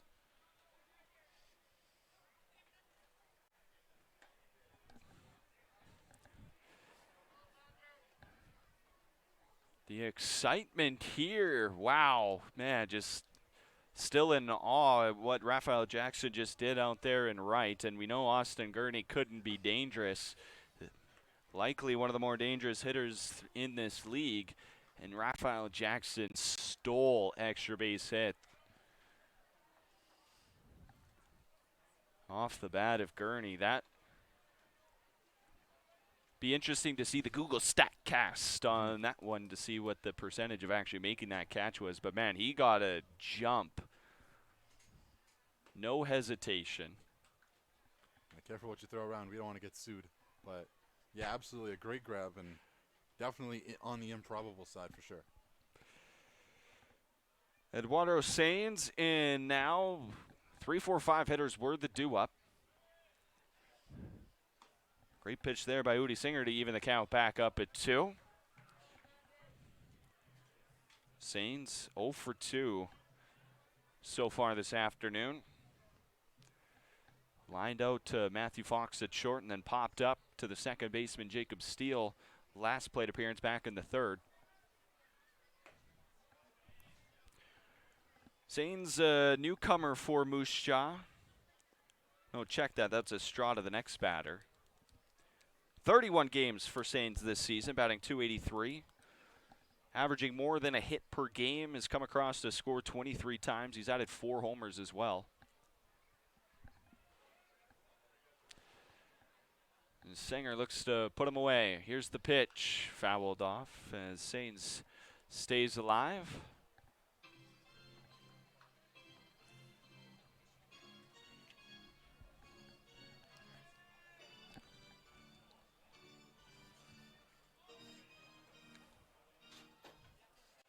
So we have time here. We got a ball that got away. There is a little bit of movement over in that Moose Jaw bullpen as well. Not that Jacob Glasner has been pitching bad. No, it's not that at all. I think it's just his inning count in this game is nearly equaling his one on the season. 7 coming into today. He's gone 4 full. So just a matter of if he has the experience to go a little bit longer.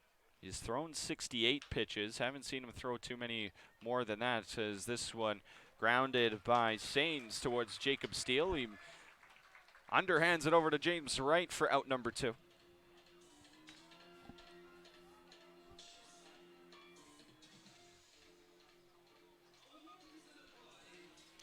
And that brings Robert Estrada to the plate, who is the beneficiary of a favorable fair call that allowed him to get from home plate all the way to third base his last plate appearance. And they came across to score on the DeGarzia 2-run home run the next batter. Of course, the Red Sox thought Estrada's hit was foul. One of the umpires called it foul, but the home plate umpire overruling it. It was ruled a hit, and Estrada was standing over there at third.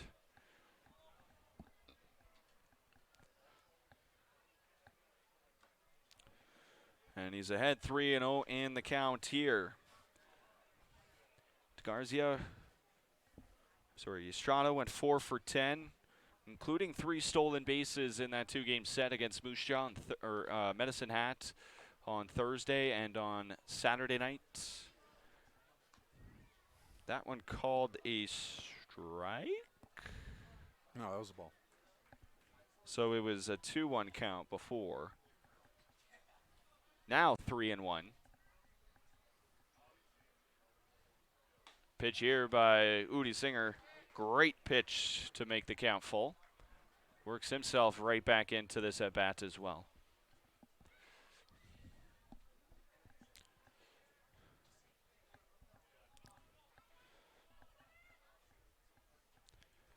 Estrada's played in just 3 games, but he's 5 for 14 on the season. And he goes down swinging here. First strikeout of the afternoon for Xander Udi Singer. Score remains tied as we cross the halfway mark here at Curry Field. Things roll on here on Flow Sports. Donovan Mace alongside Elliot Wagner. We'll be right back.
Bottom half of the fifth inning here at Curry Field in Regina, Saskatchewan on a Sunday afternoon rivalry matchup between the Moose Jaw Miller Express and Regina Red Sox. We've been treated to a good one so far, but we do have a new pitcher into the ball game. This is the left-handed pitcher out of Chiba, Japan, Amane Kondo.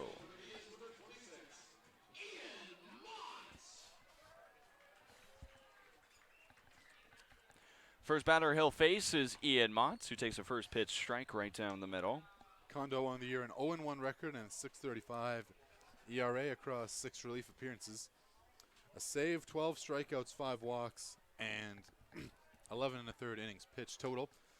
He last pitched on the 8th of July against Saskatchewan, where he went 3 innings, allowing no runs, a hit, striking out 3 and getting the save.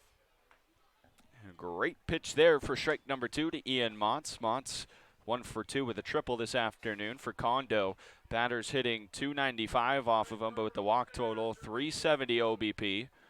And the slugging at .490. He's got a whip of about 1.5 and an ERA of 6.3. But for a reliever, that's not too bad.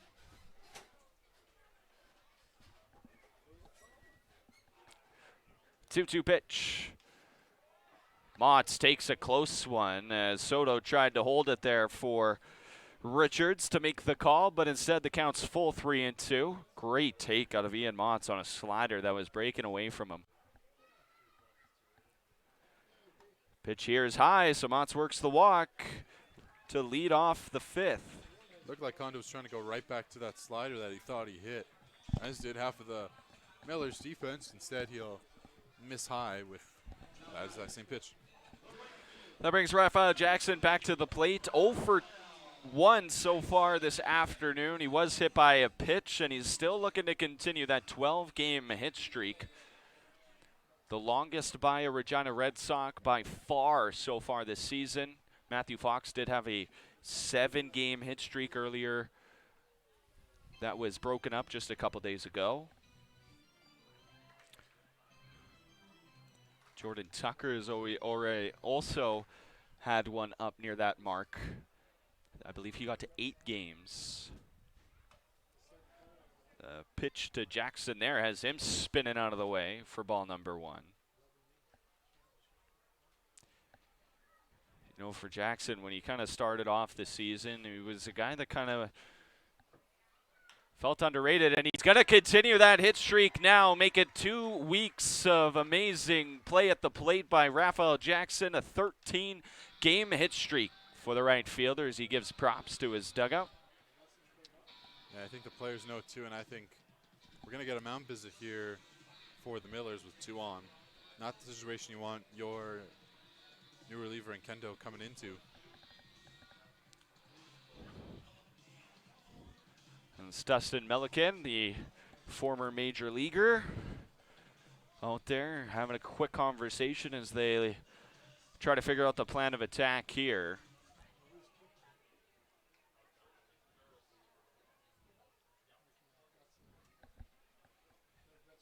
Yeah, I imagine the conversation here is just trying to get his pitcher a little bit under control, knowing Fox can swing and miss at a lot of these. He'll just be talking about what he thinks his stuff is today, I'd imagine. And we did see the mound visit before Matthew Fox last plate appearance as well, and I mean, it's because he's got the power to create some damage here. First pitch from Kondo called the ball outside on the breaking ball. And of course, the reason why they're so worried about Fox was that big solo home run in the first inning, which got Regina on the board early.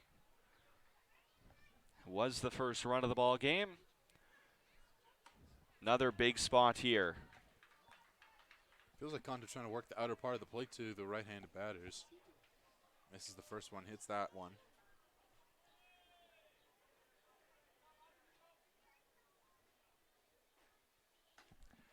Pitch here called a ball. Moves the count now to 2-1.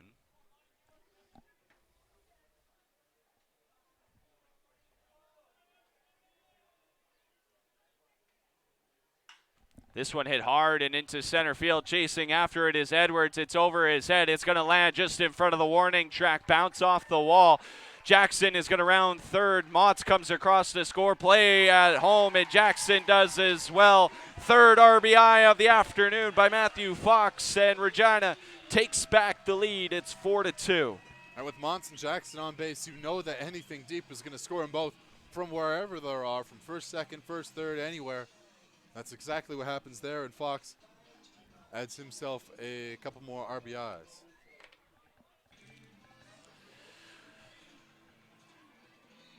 Fox now 4 for his last 10. Check that, 5 for his last 10. Going back to yesterday. And that was the first hit by a Regina Red Sox with a runner in scoring position as well.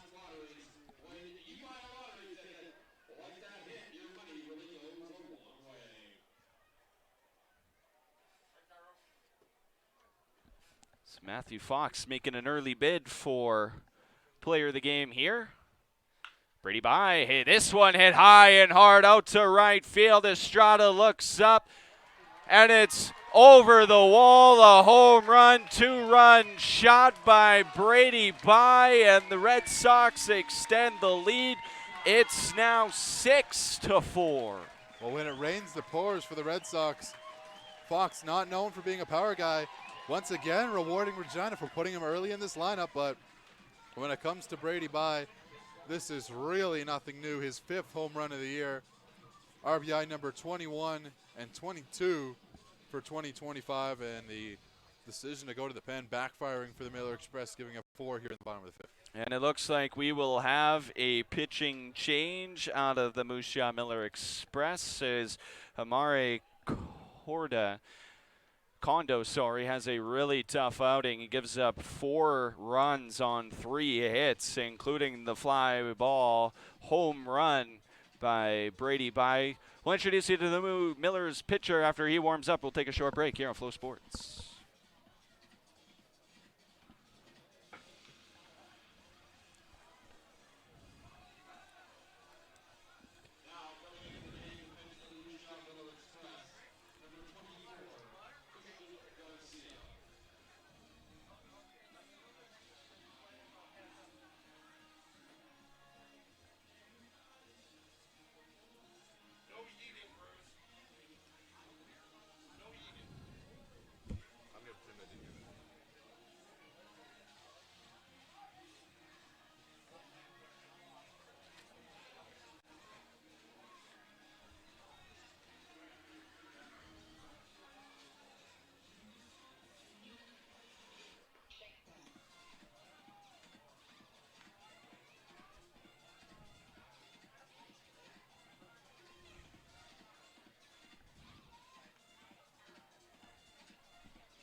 New pitcher into the ball game for the Musha Miller Express. Thanks for staying with us here on Flow Sports. The new pitcher is Christian Garcia. Garcia from Chandler, Arizona, the righty from College Desert. It's 1-1 with a 5.66 ERA and pretty large 13 appearances coming out of the pen. This will be number 14. Does have 2 saves to his name, a pretty impressive 17-9 strikeout to walk ratio. Has given up a lot of hits on a total of 24. He last pitched on the 10th of July, where he won 19-5 across 2 innings against the Messina Mavericks, allowing 2 hits, no runs, 1 walk, 2 strikeouts on 8 batters. We can close the book on both the previous Musha Miller Express pitchers as well. Jacob Glasner started the ball game. He went 4 innings, gave up 5 hits, struck out 3 batters, and then both the runs against him were earned, while Amane Kondo gives up 3 hits, 1 walk, 4 runs, all earned without registering an out. That will hurt the ERA. But now we have a new pitcher, and the first batter he'll face is Jacob Steele. Takes a first pitch strike in there as he looks it in. Garcia kind of works almost a bit of a sidearm submarine style pitch in his This one hit hard and through the gap, past the third baseman and the shortstop, and the hot hitting continues here in the 5th inning. 4 straight hits for the Red Sox and 5 straight batters have reached. I was just about to say that submarine pitch can kind of mistime everything when it comes out of the hand. So that timing of the swing, it doesn't really matter where it's going to be, but just timing it well is going to be extremely important. As we can see, able to execute that well. Riley Bender hoping to keep this Red Sox blitz streak up. First pitch of this at-bat also called a strike on a Mike Richards. This is a big time in this ball game. Pitches inside, evens the count at 1. For Regina, you cannot take your foot off the pedal. No, not at all. And this one hit high and hard out to left field. Under it, though, is DeGazia, who makes the grab. And finally, Moose Jaw is able to register their first out here after the Red Sox were able to get 4 runs, 4 hits, and 5 batters had already come to the plate. pretty routine for DeGrazia. That one just kind of hit right to him. But continuing on what you were saying, yes, the Red Sox need to keep their foot on the gas. They've had games where they've led by more than 5, and Moose Jaw have come back to make it interesting, or other teams have come back to make it interesting. But we know Moose Jaw can score at many times in a game. But, I mean, as we're seeing in this game, their pitching staff, mostly their bullpen, has kind of letting them down. Well, kind of a different story from last night when the bullpen pitched so good against Medicine Hat as the runner goes sliding in there, not in time, and Jacob Steele has a stolen base.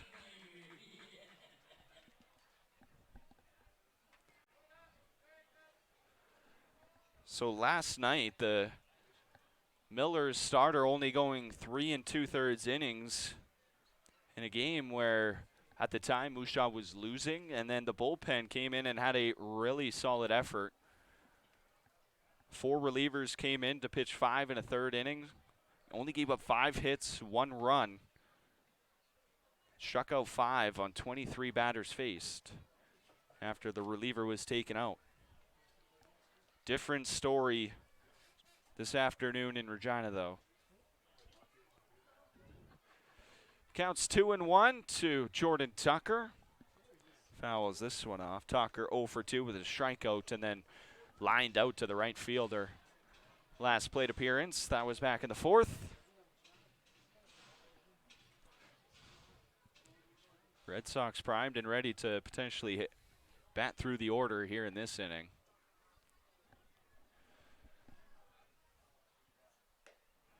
Swung on by Tucker as he makes no contact, and he's down. First strikeout of the afternoon for Christian Garcia. Yeah, it feels like Garcia kind of coming out of the pen as a more first-choice guy, but Moose Jaw didn't really want to go to him this late into a road trip. Forced to down 4, and he's able to get 2 quick outs. James Wright back up, 1 for 2 afternoon for Wright. Wright, a .296 hitter. Again, went 0 for 5 yesterday. Has driven in 13 runs over 27 games this season. Slugging is at .321 for Wright. RBI situation here with 2 outs. Pitches outside, ball number 2, and we saw him work a really great at-bat last time up in the 4th. Fell behind 0-2, got back to full, fought off a couple pitches, and then finally was rewarded with a hit.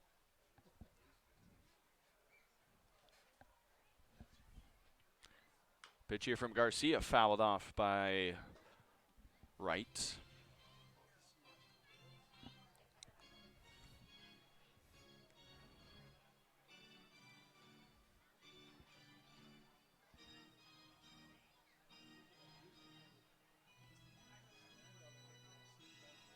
Regina looking to pile on here in the 5th. 4 runs already across. Pitch is called a strike out of Mike Richards, evens the count at 2.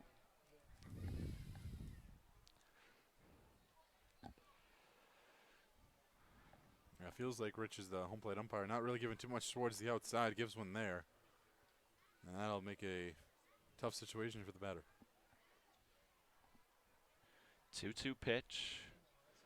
2 outs. Bottom of the 5th. Swinging is right. This one's at the shortstop Soto. We saw a similar play here last inning, but this time Soto able to throw him out. And man, the lead just swelled for Regina. They put up 4 runs on 5 hits and take the lead.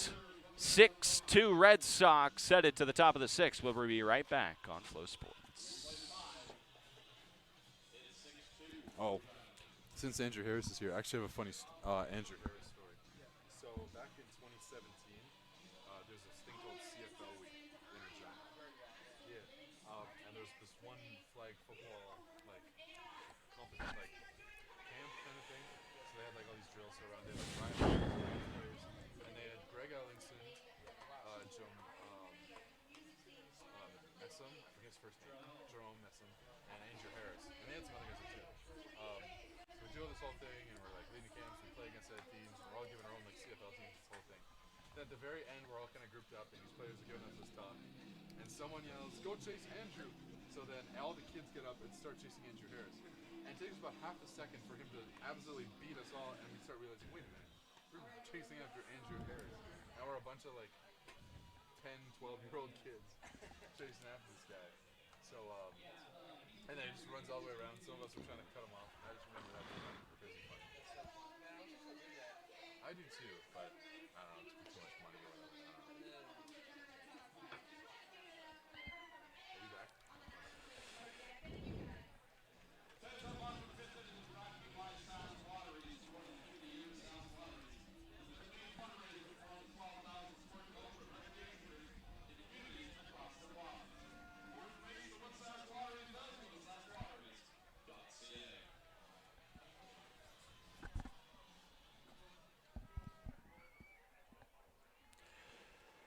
Welcome back inside Curry Field, a 6-2 ball game for Regina, and stepping up to the plate to lead things off, top of the 6th is Tanner DeGarzia.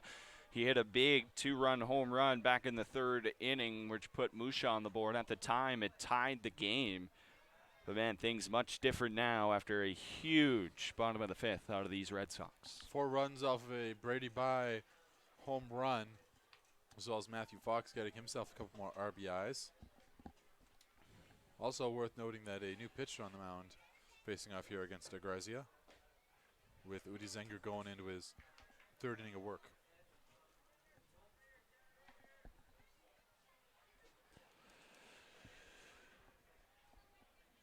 Udi Zenger faced 4 batters in his 1st inning of work,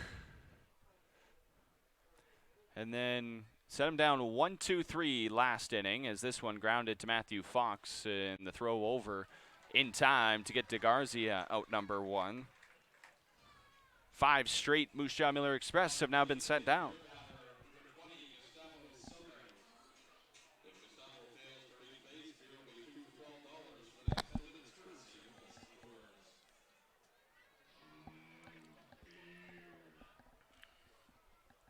Gustavo Soto, the catcher, stepping in. 1 for 2 afternoon so far. Big swing out of the catcher for strike number 1 after he swings through it.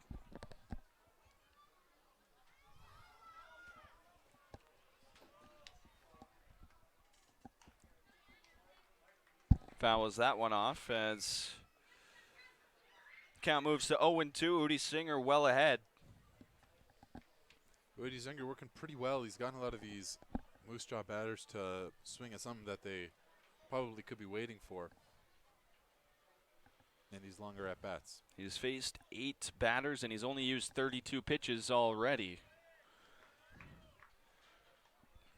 That is 33rd pitch, and the 9th batter that he'll face. It's given up one hit, and it did not make its way around the bases.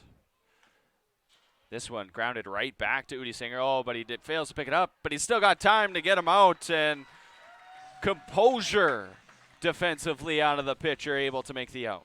Pitchers usually aren't used to fielding balls, especially picking them straight up off of the grass. There he's able to correct his error, keeps his foot planted, or his front foot planted, so he's able to reach back and make the strike over, beating out the runner by about a step. Brings the number 8 hitter Jackson Yeager to the plate. 1 for 2 as well this afternoon.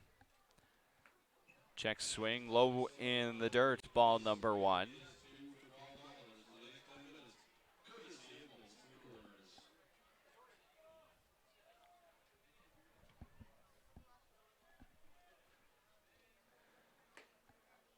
Singer looking for a shutdown inning here and getting his, and hopefully get his bats back up, which right now seems the offense exploding. Pitch here from Singer, fouled off by Yeager. So the count 1-2.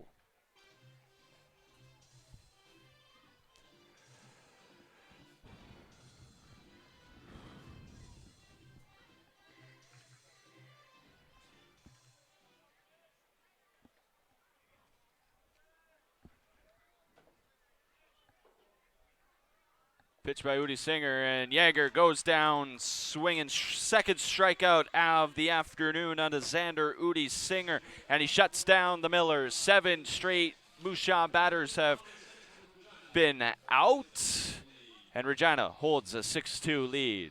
Bottom of the 6th upcoming here on Flow Sports.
Christian Garcia back out on the mound for the Moose Jaw Miller Express, and it's his second inning of work. But man, in the first, back when he came in the 5th, he really had to come in and really clean up a mess, and he did a really good job to hold Regina to just 4 runs that last inning.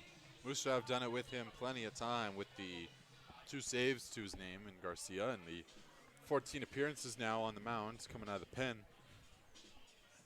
He's able to do it there very efficiently as he plays at the top of the lineup here after Sam Baker.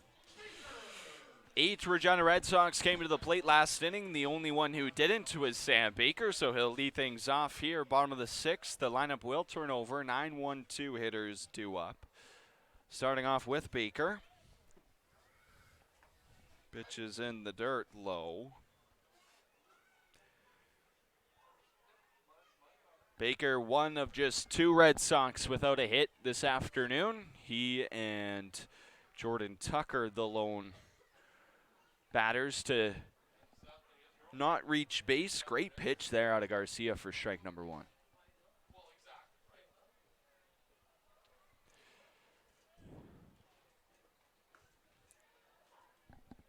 Baker didn't like what he saw, but it's right down the middle as Garcia takes a strike for strike number 2. Moves the count to 1-2. Pitch to Baker in the dirt. Evens the count now. Yeah, game plan coming into this game definitely hit the outer part to the Regina righties. Don't give them anything too easy to hit.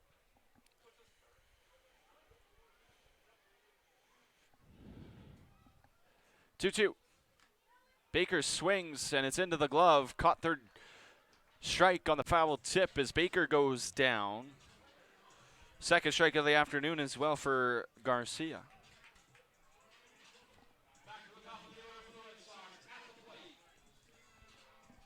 And now Ian Motts comes in, and he's had a real stellar afternoon.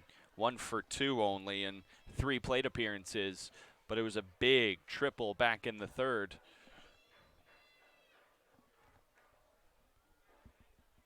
Which got his afternoon off on the right foot.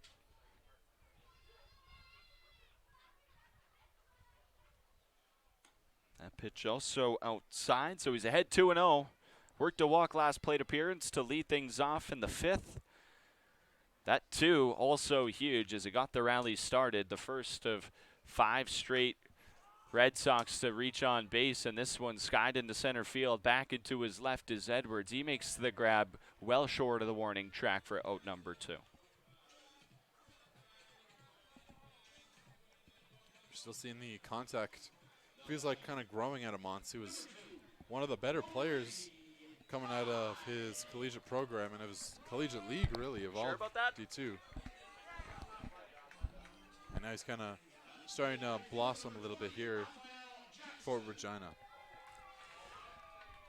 Brady By announced as the batter, but no, it's Raphael Jackson up, and first pitch swinging is Jackson, although, man, both players, both By and Jackson, have had great afternoons.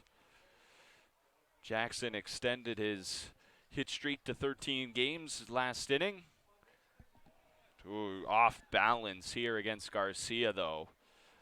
2 really bad swings out of Jackson. I don't think I've seen 2 straight swings like that out of the right fielder yet this season. I'm sure facing the sidearm pitcher has a little something to do with that coming out of the hand a little differently. And it's a quick 1-2-3 inning for Christian Garcia. Red Sox lead, however, holds at 6-2. We roll on. Final third of this afternoon matinee to come on Flow Sports.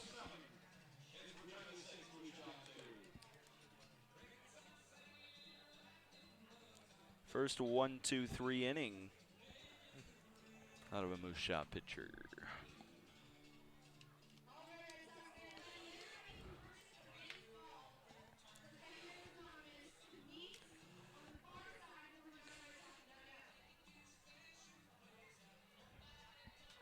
Probably should have announced that earlier. Yeah, Singer back out.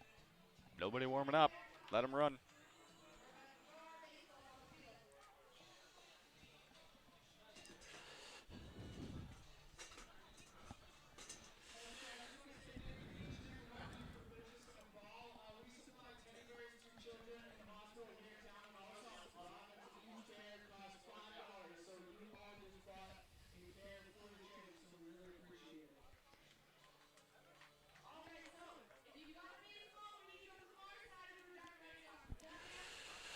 Well, we're always thankful for you joining us on Flow Sports, but today extra thankful. And if you're looking for highlights of this game or any game throughout the Western Canadian Baseball League, you can check those out on the WCBL's YouTube page. Search the Western Canadian Baseball League on YouTube for all the highlights and rewatch full games just a couple days after they air here on Flow Sports, or tune in live on Flow Sports College Baseball. Each and every game of the WCBL season available there. We got a little bit of a slight delay here at Curry Field. We have the opportunity now to look in at what's going on across the rest of the league. This the only game that's going on right now, but there were 4 games that were completed a little bit earlier on this Sunday afternoon. The Brooks Bombers defeating the Energy City Cactus Rats 15-5, the final there for Brooks. The Saskatoon Berries continue their reign of the East Division, rolling over the Swift Current 57s 11-6. The Okotoks Dogs handily defeating the Fort McMurray Giants 16-4, while the Lethbridge Bulls and Sylvan Lake Gulls. A little bit of a closer game there. Lethbridge defeating Sylvan Lake 5-3. And with that Berries win last night, they were able to clinch a playoff spot, and the All-Star game is still a week away. Man, Saskatoon so far has really been the class of this, not just division, but really the entire WCBL. Without a doubt, they have just been unstoppable, really, for most teams. Only losing, what is it, 5 games, 6 games at this point? It's just, yes, 5 games officially. Already eclipsing the 30-win total, and we haven't even touched August. They have taken a huge leap. It's only their second year of existence. But I know we talk about the top of the East. How about we talk about the West for the second? That title for first place has been tight. And I don't think it's ever been this tight in the past couple of years. Usually it's Okotoks running away with it. Now they are first place after getting off to a pretty rough start where they were only a couple games above 500 at one point. Sylvan Lake and Lethbridge have closed that gap to 1.5 and 2.5 games back respectfully, as that race heats up. So after the slight delay here at Curry Field due to the in-game promotion, Xander Udi Singer back out. 4th inning of work it would be for the reliever. Man, he's pitched really well since coming into this ball game. Oh, but this one gets away as we see the command waiver, and he hits Ben Wallachek to lead things off. Now these batters he's facing are also going to be the second time through the order for him and for this lineup. So they'll have a bit more of a read on the righty. So for a little bit of historical context on just how good this Saskatoon Berries team has been, Sylvan Lake last year set the league record for most wins in a regular season with 44. They had 32 wins at the All-Star break. Saskatoon, as of this afternoon, now at 31, and they still have 4 games before Saturday. I would say it is more than fair to put the Berries on record watch to potentially break what Sylvan Lake was able to do last year. And we thought that season was astronomical. And then for Regina last year, they had 30 wins at the All-Star break, went on to win the East Division regular season, but neither Regina nor Sylvan Lake able to win the playoff title, as there goes Wallachek on the run, stolen base, and the count to 2-1. Kind of a back pick attempt there from Fox. He's unsuccessful as Walzak got a really good jump. So now double play ball no longer in effect.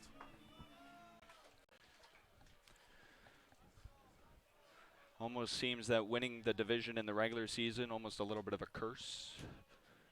Neither team able to do it last year. In fact, Moose Jaw finished 4th place in the East, Okotoks 2nd, and they met in the league final. Pitch here from Singer, down and low to Thomas Soto. Soto has yet to be put out at the plate this afternoon. 2 for 2, 2 singles and a walk. And he's ahead 3-1 in this plate appearance. Wallachek leading off his second. Pitch called a strike to fill the count as Soto checks in with Mike Richards about where that one caught.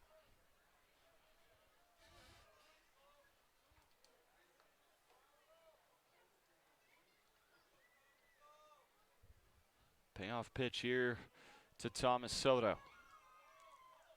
Singer looks back at Wallachek. Now the delivery. Right back at Singer, but it gets past him through the glove. Soto's going to round third.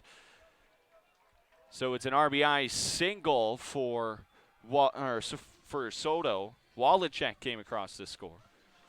And the Millers draw a little closer. It's now 6-3. This is why we were saying Regina need to keep their foot on the gas in the bottom half of innings. Because Moose Jaw, they can crawl back, whether in bunches or in spades. They're getting one on the top of the 7th. Still 1 on, none out.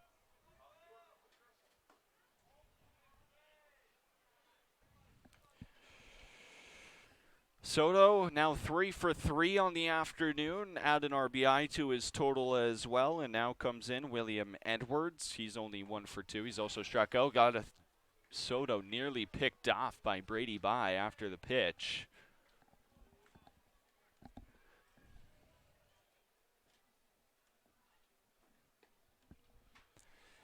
And Stephen Butts coming out to have a conversation with his pitcher and Udi Singer. I feel like we might be seeing towards the end of the afternoon for Udi Zinger's commands kind of starting to drip, and these Moose Jaw players are starting to get a bit of a feel for him.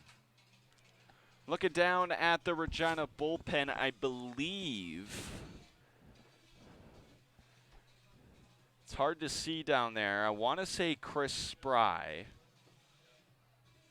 warming up. No, couldn't be Chris Spry because he's a lefty, so it's a righty warming up.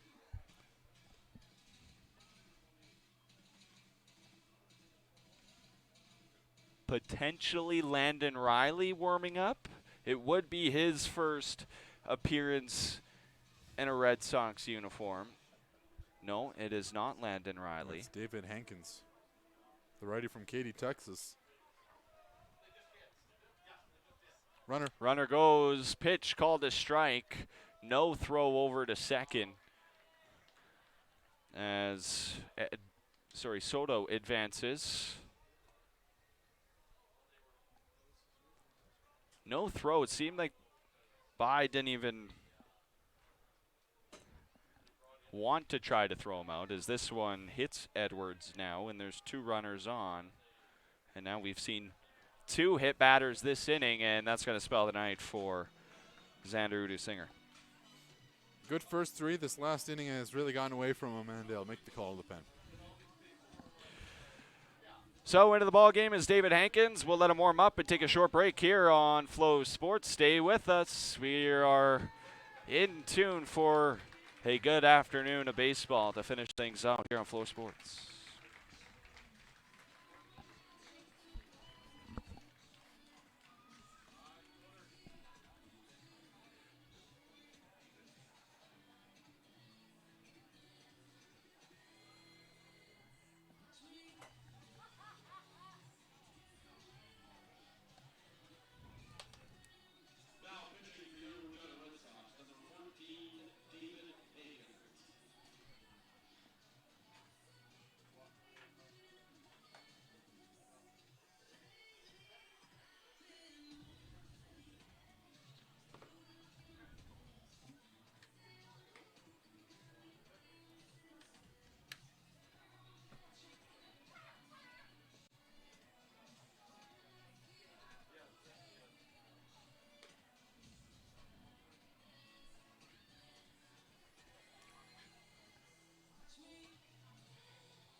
Warming up on the mound is righty David Hankins out of Louisiana State Shreveport. Of course, Hankins a part of that undefeated Pilots team, which went on to win an NAIA World Series championship this spring down south. And, man, very serviceable arm out of the bullpen.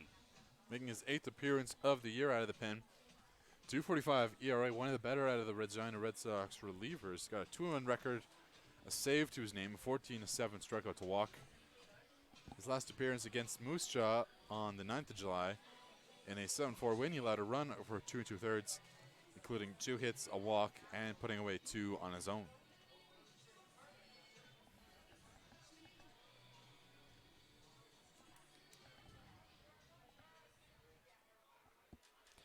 The first batter he will face is Austin Gurney, and while Gurney is 0 for 3 right now, man, this is a dangerous situation for the man who leads the WCBL in RBIs in Gurney.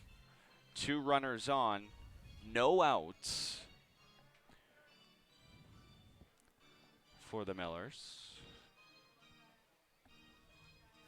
And Gurney himself represents the tying run here in the top of the 7th inning. Yeah, this inning is going to be very important for Regina. They want to chip in these last 9 outs that the Miller Express have. Pitch here by Hankins, well outside, so count evens at 1-1. Udi Singer goes 3+, gave up 2 hits, struck out 2 batters. He also hit 2 batters, which is a lot of the reason why the Red Sox are in the situation they are at this moment. He's only given up 1 run so far, but he does stand responsible for the 2 runners on base right now.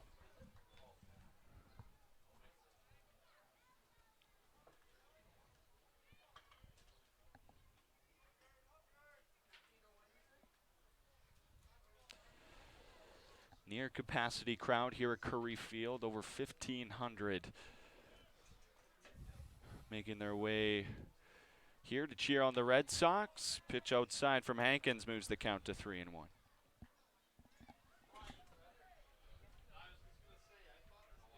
And after the weather we had here in Regina earlier on the week, Friday night, it was smoky, forced the ultimate cancellation of the Rough Riders game, who are here this afternoon. They postponed it to yesterday afternoon, so where else would you rather be than right here at Curry Field on probably what has been the best day of our weekend here in the Queen City.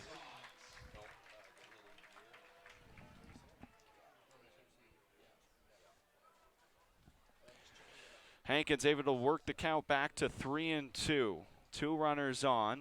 Soto off of second, Edwards at first. Pitch to Gurney, gets away. It's a walk.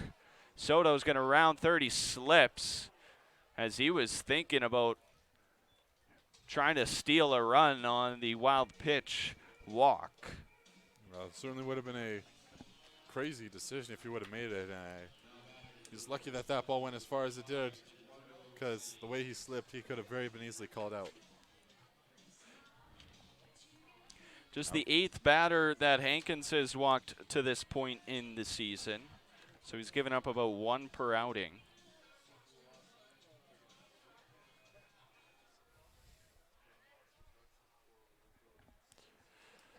And now the base is loaded for Eduardo Sainz. Pitch also outside as Hankins struggles to find the strike zone through his first 7 pitches. Really tough situation here for the reliever. But a great pitch to try and get himself back in the at-bat. Called a strike to even it at 1.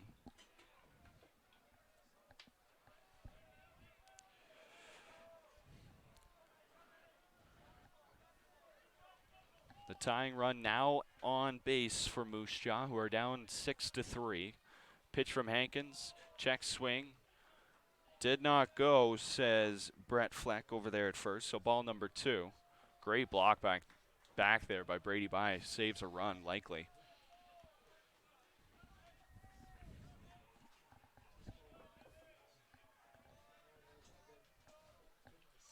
Just still looking to get the first out of the inning. This one hit high and hard out into right field. Under it is Jackson as he gets a beat on it. Soto is going to tag up. Mark it a sacrifice fly, but Soto the only runner to advance. And I think for Hankins and the Red Sox, you'll take giving up the run for the out. Yeah, forced plays are all around, and 2-run advantage is a lot more manageable as you head into these final few innings. That being said, Hankins still does have to get out of this situation. So the second run of the inning comes across for Moose Jaw. The score now 6-4, and we did expect a close game here. So when the score was 4, it did not feel out of reach, but immediately Estrada hits this one up the middle. Rounding third is Edwards, and he will come across to score. It's a 1-out RBI single for Estrada. Almost feel like that ball kind of nonchalantly was thrown back in. They didn't even know if the runner was going to come around. Got the wave the moment he was a few steps away from third. And this game's got a lot more interesting. And now the lead just 1 for the Red Sox. 6-5 mark at the score. Great pitch by Hankins to start the at-bat against DeGarzia, because DeGarzia hit a 2-run home run back in the 3rd inning, his only hit of the afternoon. At that time, it did tie the game. And now for DeGarzia, the tying run is on second, and they're going to tie the ball game here as rounding third is Austin Gurney. And it's 2 straight RBI singles out of the Millers, and the game is now tied. That is just really poor defense by a couple of Red Sox on that play. Bender went to cover third when that ball, he had a real chance at making a play on that and holding the runner regardless. Then out and left, ball was bobbled, allow the runner Gurney to score. Then the throw in was completely off as they looked like they had the chance to get Estrada. Just a total amount of errors here in the 7th inning. And so Hankins blows the save opportunity, and on the squeeze play, the sacrifice bunt on. And Soto brings another one across. And now the Millers have the lead for the first time this afternoon.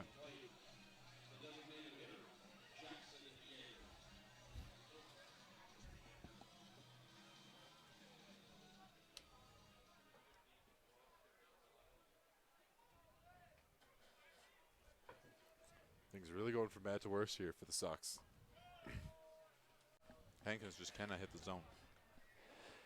Jagger is the 9th Miller to come to the plate after the number 9 hitter Ben Wallachek led off the inning. As this one gets away from Brady By, and DeGarzia will take third on the wild pitch. The inning just really getting away. Started with 2 hit batters out of Xander Udizinger. And Hankins unable to pick him up.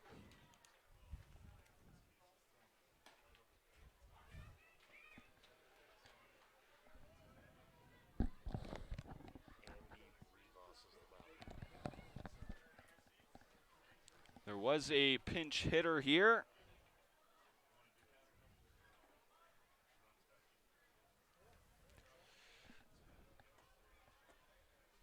Checking the numbers. Number 15. Apologize for missing that one.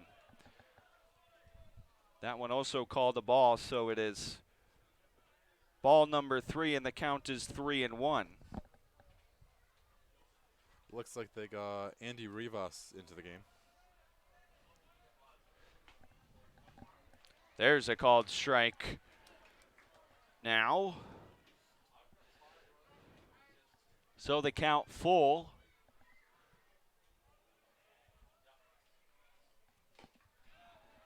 And it's a walk out of David Hankins.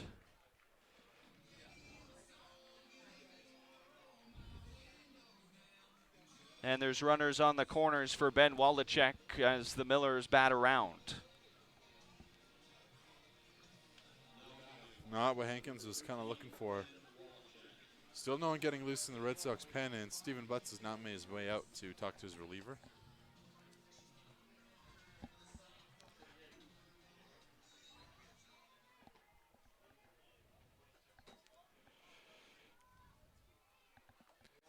Big swing out of Wallachek to start things out. Just for Rivas, sorry. This just his second appearance in a Millers uniform after going 0 for 4 last night.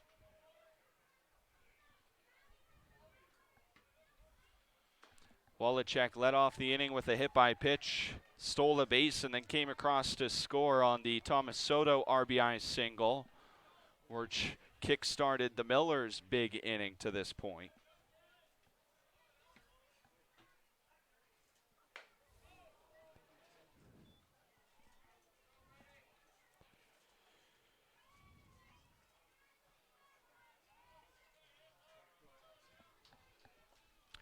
One-two count now for Hankins. Pitch. Hit into left field. Chasing after it is Tucker. He is under it, and finally the bleeding stops. 10. Millers come to the plate. 5 score, and Moose Jaw takes the lead. It's now 7-6.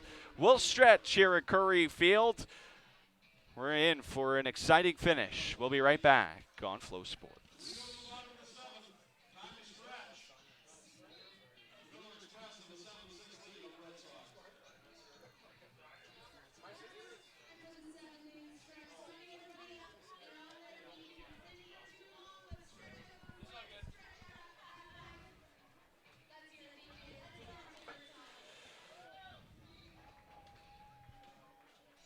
Thanks, buddy. I got burned on that too. Yeah.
Very different ball game now as we wrap up the 7th inning stretch here. Of course, take me out to the ball game, a tradition here at Curry Field with the Rider Pep Band giving us this tune. But hey, on the field, real tough top half of the inning for the Red Sox pitching and defense who give up the lead, and Christian Garcia is posing a tough task for the Regina offense. Well, they'll get their hottest batter today, Matthew Fox, coming up. 3 RBIs on the day, and it's 2 for 2 with 2 runs. Has struck out once. But he'll be a guy the Red Sox look to rely on here with the hot hand.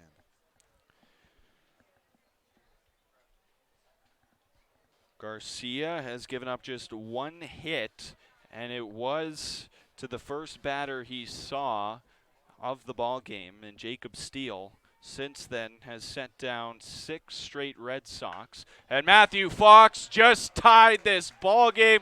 2nd home run of the afternoon, 6th of the season. Matthew Fox, have yourself a day. Well, he said he had a hot hand, but that bat is absolutely scorching his hands as he sends that one again deep to left. Pulls it beautifully, reads it well. Not necessarily a bad pitch from Garcia. Fox just saw it coming all the way. No doubter into left, and we're knotted at 7. 4 RBIs this afternoon out of Matthew Fox as he's accounted for more than half the offense for Regina this afternoon. Already the player of the day by far. And we were a little bit worried after Regina gave up the lead in the top of the 7th. Matthew Fox said, no panic. And now the game is even once again.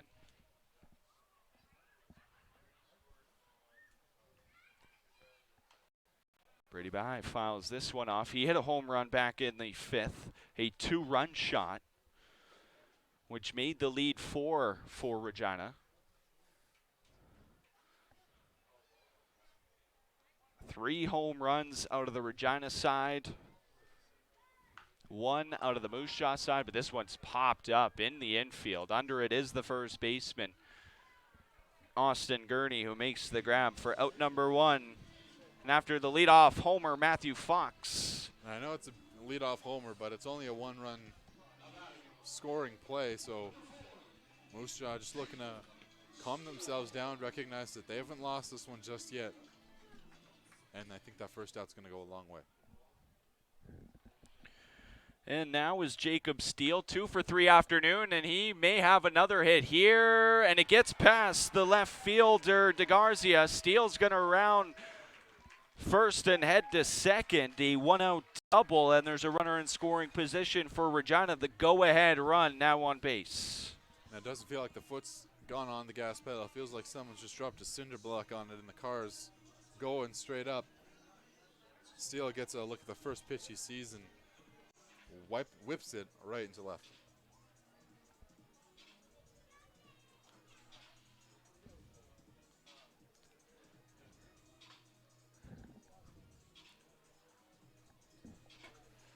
So we do have a mound visit here as Milliken back out to the mound to talk to Garcia. A little bit of movement now happening as there are some pitchers beginning to warm up, mostly just stretching, getting loose. No one really working hard, it seems, to come into the ball game shortly.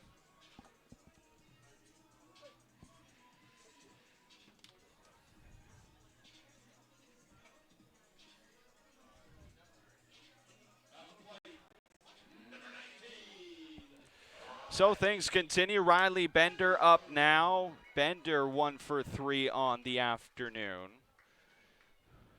Got a hit in his first plate appearance, but has been shut down since. Takes a strike for on the first pitch, 1-0. 0-1, I should say.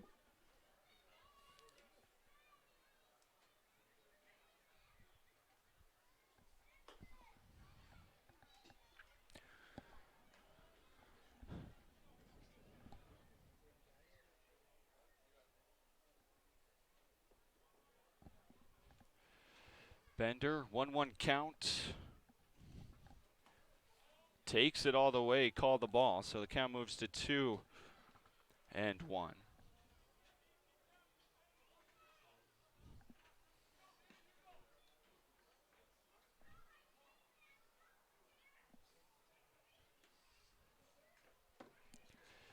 Swinging at that one in the dirt.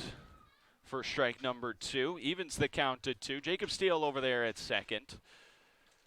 Represents the go-ahead run. There's only one out. Steele has the wheels to get to home on a base hit. It's got to get to the outfield, though. There goes the runner, but it hits the back of Bender, so also Steele will have to return to second as Garcia really lost the command. Yeah, he's almost lucky to hit on the back elbow of Steele, or excuse me, of Bender. Steele has to go back now. Thrown well behind. I believe it's a righty currently getting loose in the Moose Shop pen. 2 runners on now for Jordan Tucker. Tucker 0 for 3 on the afternoon, but a base hit here would give Regina the lead and flip his afternoon. Definitely would make the stat sheet look a little better. Third baseman Sains steps on the bag, and Tucker able to beat out the throw is a little offline as well. So scored a fielder's choice and the runner out at third. Sains the good play over to step on to third, kind of heads up. Unfortunately, I think he double clutched when making the throw after stepping on the bag, so play it first non-possible. Heads up defense, though, from Sains to even attempt to make that play.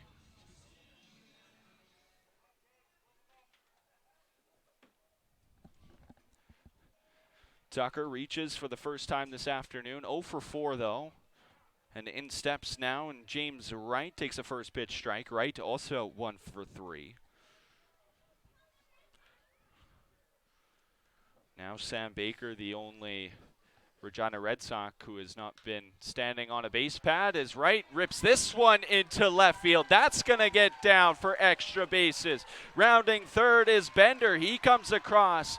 Tucker will score as well. And after they just gave up the lead, the Red Sox take it right back, and it's 9-7. Well, this has been a fantastic ending of a game. A bases clearing double. Put the Red Sox back up by 2. And this is what we need out of the Sox if they want to make a deep playoff push, is this consistency throughout the lineup and this ability to show up at the end of games. This has been a even though the top of the 7th wasn't optimal, in terms of the offense, it's been pretty much just that in the 7th. The offense picking up the pitching is, oh my goodness, a ball just hit another light pole. So we went both sides of today. I think both were out of Sam Baker as well. I wish we kept stats of that, but that is awesome. Someone should tell him that.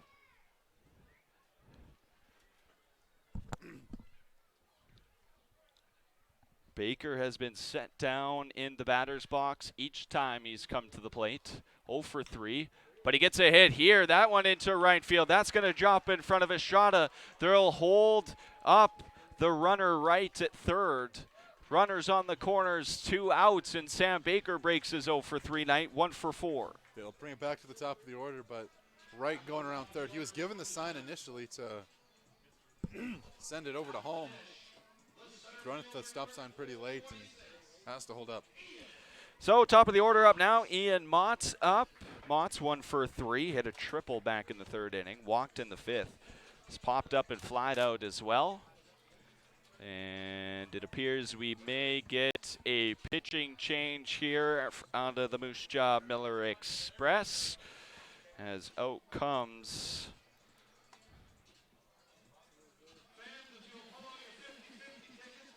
Eric Marriott to take the ball from Christian Garcia. And yes, that will spell the night. We'll introduce you to the new Miller's pitcher when we come back on Flow Sports.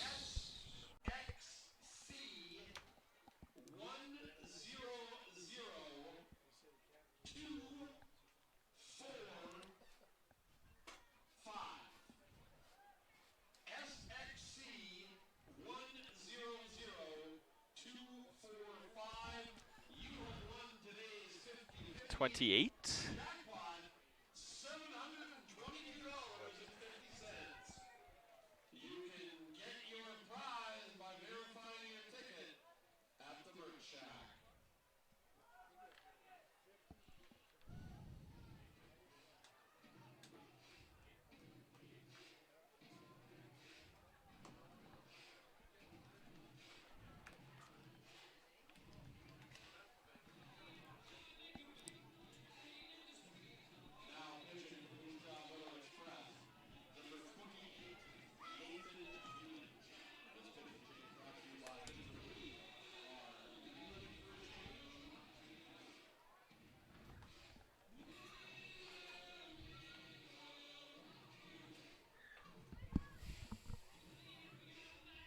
New pitcher into the ball game for the Moose Jaw Miller Express. It's another righty for the Millers and Nathan Unick. Yeah, Unick from Estevan, Saskatchewan, the righty from Trinidad State, a returning Miller Express player. Made 11 appearances on the year so far, but all out of the pen. 2-0 record, 5.40 ERA. 15 whole innings, he is gone. Striking out 12, walking only 5. He last played against Lethbridge on the 8th. In that one-run 15-14 loss, he allowed 3 earned on 4 hits, striking out 1 across 1 2/3. As for Christian Garcia, man, he had a great start to the outing, but man, this inning really put a dent in his stat line. As he goes 2 2/3, gives up 5 hits. He did strike out 3 batters, didn't walk when he hit one. And to this point, he has given up 3 runs, all earned, and he's responsible for both Red Sox runners that are currently on base. But Ian Motts now steps in to be the first batter to face off against Unick. There goes the runner right out the gate. Throw at second. It's a strike. Collision. Oh, and this is no real call from the umpire, and now get nasty. Now the bullpens are going to clear, as now we have a little bit of excitement, some pushing and shoving by Gustav Soto. The bullpens have also run out to second base. They're trying to get Brady By out of there, as he's really fired up. Yeah, Soto and Baker collided. Hootie Singer coming in late. They collided coming into second, and I think Soto took some real liberties with that. He did not like the way that play happened, and just add this to the rivalry tape. There's really nothing new between these two teams, as it'll finally disperse.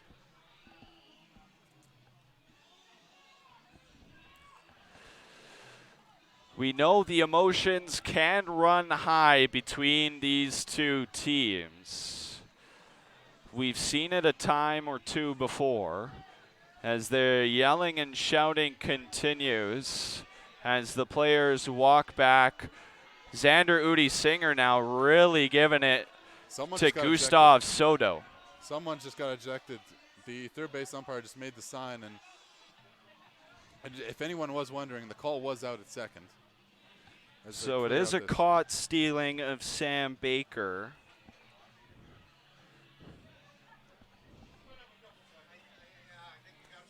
We will be definitely trying to sort this one out. This may take some time. The umpires having a long conversation. Let's go back to how that play started. Sam Baker with the jump to try and steal the base, and he's caught stealing at second, and that's when the chaos ensued. Yeah, Gustavo Soto, a good throw from behind the plate. Just the collision with Thomas Soto at second, and it was pretty tough. Coming in, there was a lot of contact. Looked like it was maybe shoulder to shoulder. Regina do get the lead, and they'll leave the runner over at third. We do believe at least one person has been thrown out of this ball game. We'll try and figure out the rest of the casualties, if any, as now Rai Pathakos gets the explanation from the first and second base umpires, while Eric Marriott will talk to the home plate umpire, Mike Richards.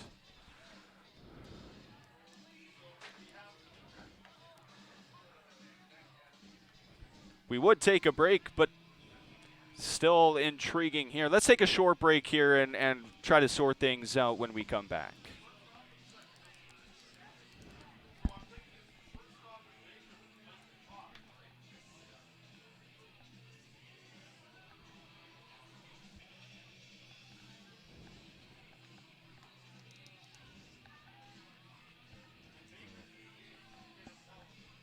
Baker's over there at second still. Buys behind the plate.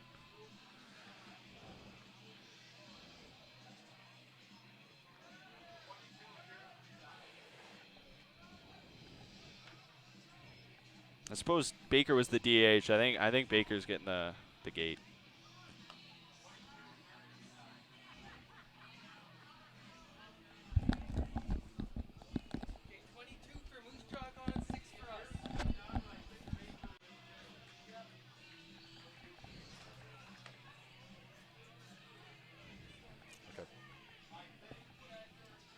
Well, it looks like we finally have some bit of closure here after a tough play at second. It feels like both the guilty parties, Sam Baker for the Red Sox and Thomas Soto for the Miller Express, have been thrown out of this ballgame. And it all starts on the caught stealing by Sam Baker. Just what did you see watching that play?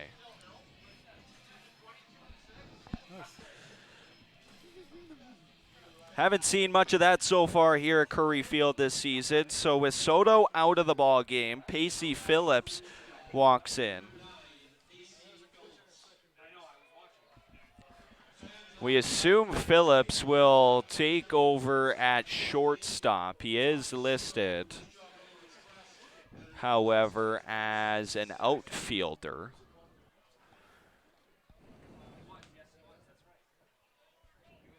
And he's in a 1-1 count here. Again, still kind of trying to gain some understanding of exactly what happened. As Phillips shows bunt, pulls it back for ball number 2. David Hankins and all of that still out on the mound, out for his second inning of work. And another thing to think about is Phillips, listed as an outfielder, he'd be replacing Soto at short. Unless we really have some defensive movement around the Miller side of the D in the field.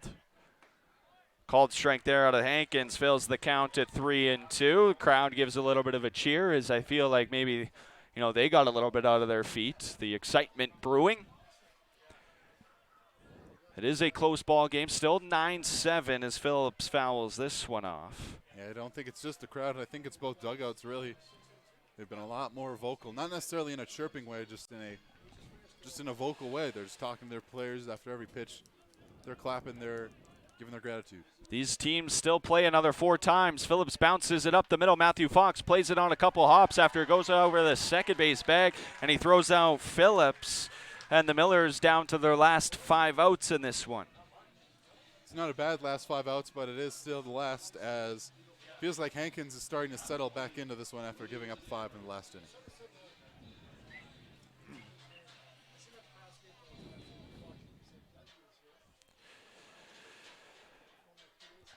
And now is William Edwards, takes the first pitch ball.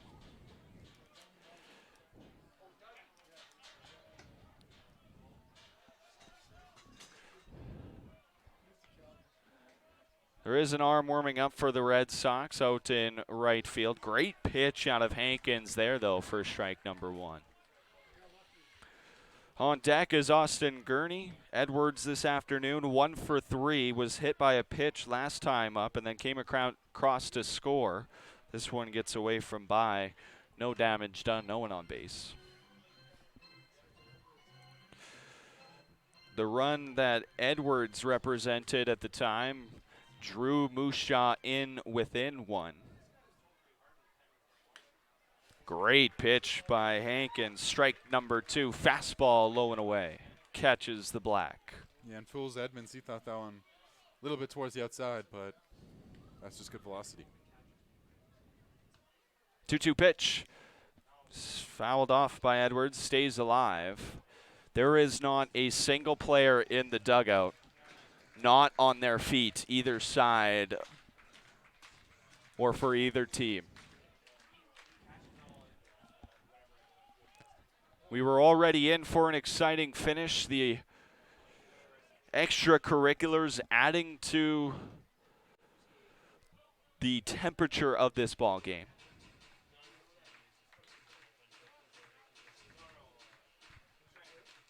A chance for Regina to tie the season series and continue their win streak and continue to climb up on Medicine Hat.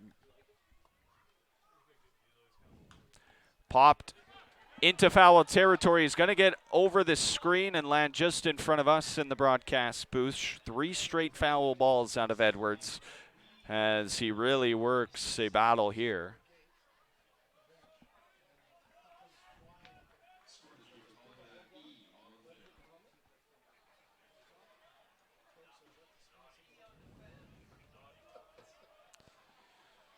Payoff pitch from Hankins. Hit by Edwards into center field. Going back on it is Motts and comes back in, and he makes number 2.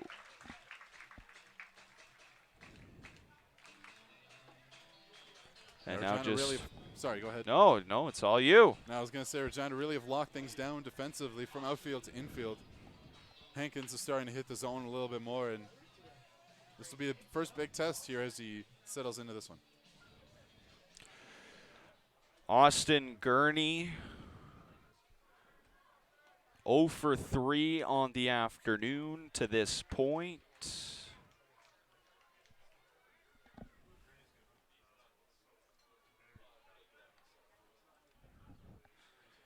Hoping to maybe start a little bit of a 2-out rally. Hits this one high and hard out to right field, but foul, as that one had more than enough distance to clear the shore porch. That would have made it out of left field if it was hit out there, but just pulled it slightly. Yeah, landing on Mount Pleasant, but a good maybe 5 or 6 feet foul. Great contact there by Gurney. He's going to be looking for that one again, and I don't know if Hankins is going to be wanting to deliver it. Gurney did have a home run Thursday night and drove in 4 runs against Medicine Hat in a 19-5 victory. Went 0 for 4 last night. Facing another 0 for tonight, but a bloop single into left field. Great 2-strike approach out of Gurney, and he gets his first hit of the afternoon. Grade 2 strike approach, grade 2 out approach as well, recognizing that he's the only way that this inning continues, and he's able to make that happen as I'll say it again, tying run comes to the dish. I feel like you and I have said that phrase a couple times now in these last few innings. Yes, this game continues to be close. Neither team. I mean, at one time, the Red Sox were up by 4, and we thought they were going to pull away, but Moose Jaw clawing back in, then took the lead in the 7th, and Regina taking it right back. And just the tightness of this game feels like that's what's kind of fueled the passion. This is a big game for both teams. Pitch there, called a strike.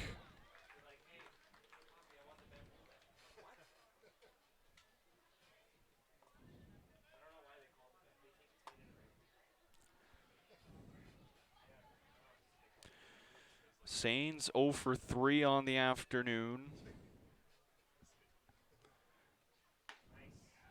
Great pitch out of David Ankins. Yeah, nothing Sains can do about that one. Just has to watch it hit the outer part and hope it curls a little outside. Unable to do that, and now we are heading into crunch time.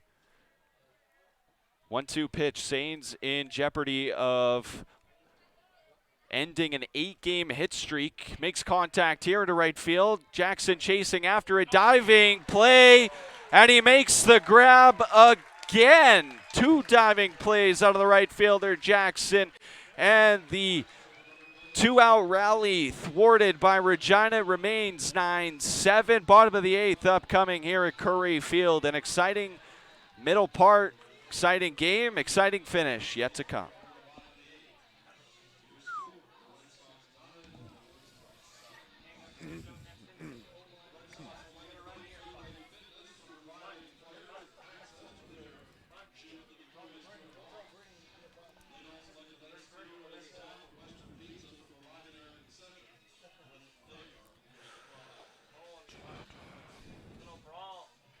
Hell yeah.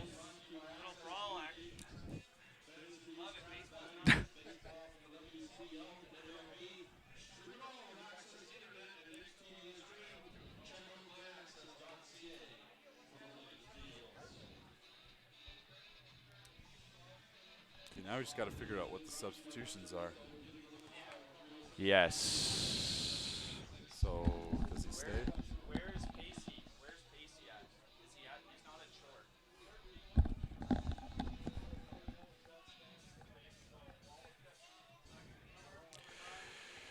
Back here at Curry Field, and the Millers are back up to field. So we're trying to figure out the defensive substitutions. We know number 13 now, Ben Walczak, is slid over from second over to short.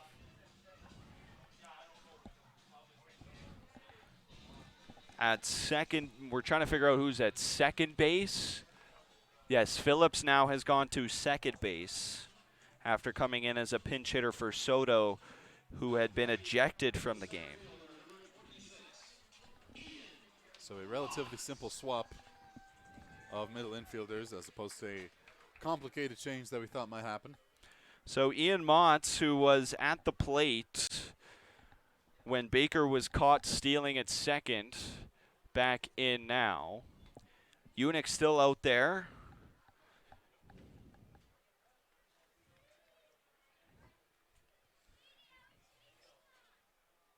Through one pitch did Unick, and got an out.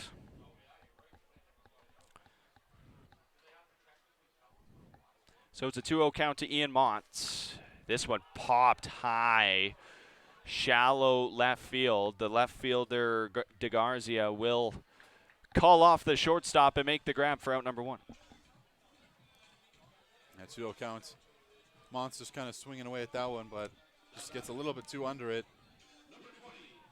Kind of wishes he had that one back, but it'll bring up a guy who, man, he has just been a walking highlight reel with the glove and with the bat. Made A great diving play to end the last inning. His second diving catch this afternoon. Oh, and at the plate, he's 1 for 3 and extended a hit streak to 13 games, by the way.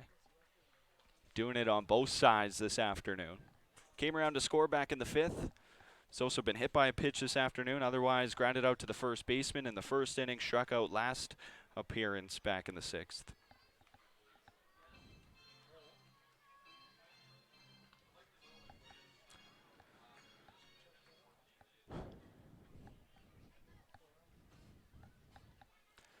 One pitch from Unick. Hit high and hard by Jackson into right center field at the wall. Looking up, it bounces off the base. Jackson's going to round second, come into third, standing up. It's a triple for Kenny. Anything off the wall, and Kenny is looking for third. He does it there. No need to steal, as the cutoff was made well after he came into the third base, and Red Sox continuing to roll. I think if Jackson pulls that just a little bit more, it's a home run, but nonetheless, he's standing over at third with Michael Fox now in the batter's box. 1 out. Fox 3 for 4, 2 homers and a double, 4 RBIs this afternoon. Another RBI spot here as the infield comes in. And he pulls this one right at the fan. It hit the fan standing along the fence in foul territory.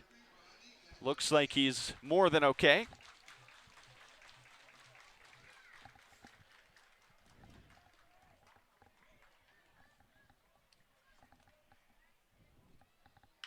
This one grounded right at the third baseman. Bobbles it. The throw over to first is in time. And it was hit right at the fielder, so Jackson unable to score the run. Out number 2, Jackson remains over there. And if that's the last at-bat for Matthew Fox, he's had a pretty great day. We said that he was running away with player of the game. Raphael Jackson might have something to say about that. But that's a decision for later. All the guys wearing white and red are just focusing on closing this game out. Brady Bye stepping back in. 5th plate appearance of the afternoon for him. Regina in this game right now batting over 300 with runners in scoring position, as we have a quick little conversation between Unick and Soto behind the plate. Bye hit a 2-run home run back in the 5th inning, which at the time gave Regina a 4-run lead. 1 for 4 on the afternoon is Bye. And he was really fired up during that altercation at second base, having to be pulled away by some of his teammates. There's already been a number of ejections for the Red Sox this year. Something Rapithakos, Red Sox head coach, is trying to taper down on. I think in that situation, it's probably just guys trying to stand up for their teammate. Absolutely.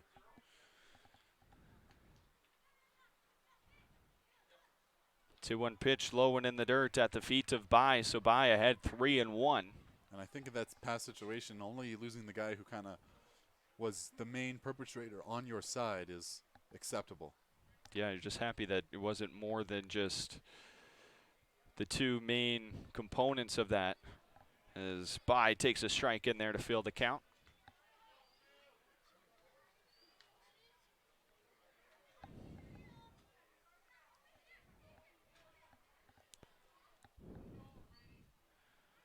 Pitch from Unick. Dribble towards the second baseman. Takes a weird hop. Gurney over there at first makes the grab.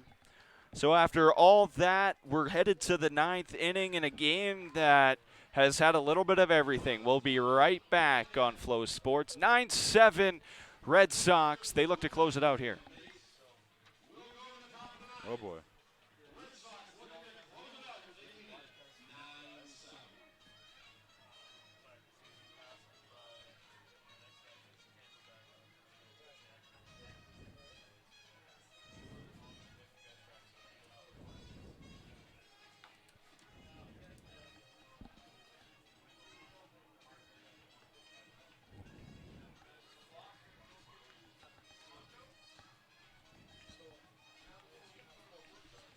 Still Hankins. Yes, it looks like.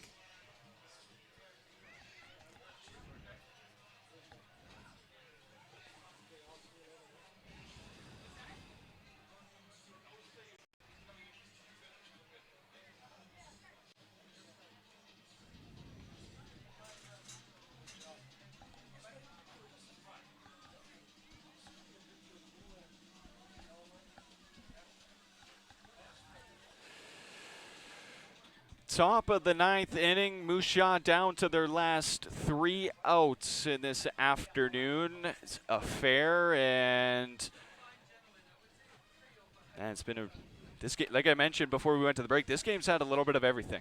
A little bit of fighting, a little bit of home run, a little bit of stolen base, a little bit of pitching has been pretty good, both starting and out of the pen. Seen runs scattered around. It looked like it was just going to be a front-loaded inning, and just kind of the top of this game was going to be where all the runs were scored. But man, these teams have kind of showed up here in these last few innings.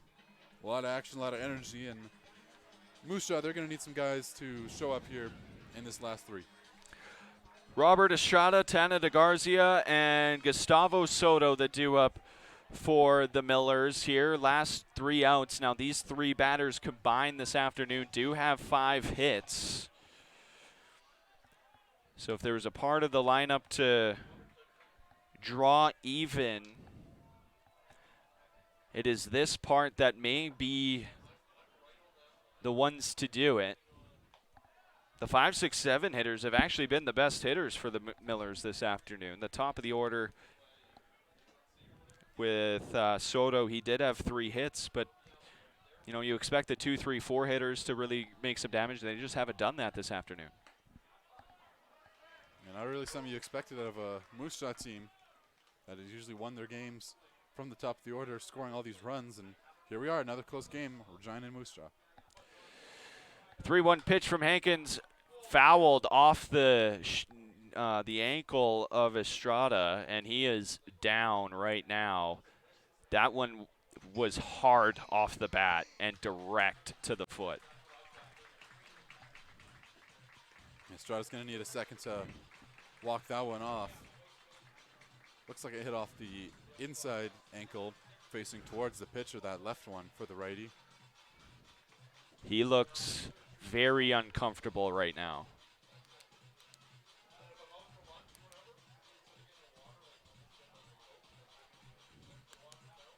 Whether or not he's hurt is another question, but that one definitely stings. Just past the 3-hour mark here at Curry Field, and Hankins gets Estrada looking. 2 outs remaining. Estrada really doesn't like it. He's going to kind of point it out, but he'll walk the dugout all the same. A big first out for Hankins as he tries to get rolling here in the 9th. Now with 1 out, Tana DeGarzia steps back in, a right-handed batter who's already hit a home run this afternoon. He had a 2-run shot back in the 3rd inning, but he did have a RBI single back in the 7th. This one well inside and hits DeGarzia, and he'll take first base. The tying run now at the plate.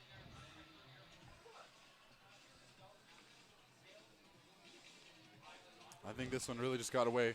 Worth noting, a lefty has been getting loose in the Red Sox pen for a little while now. I imagine that is a emergency case.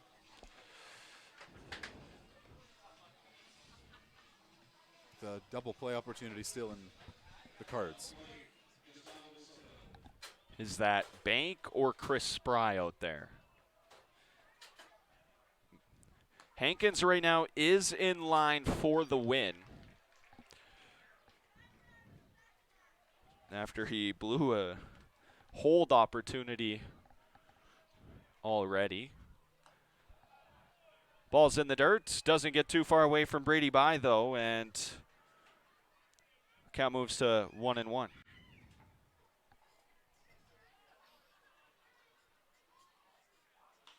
This one hit into right field. Jackson doesn't have an opportunity to make a slick grab at that one.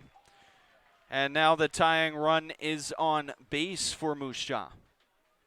And here comes the leading run. with Andy Rivers,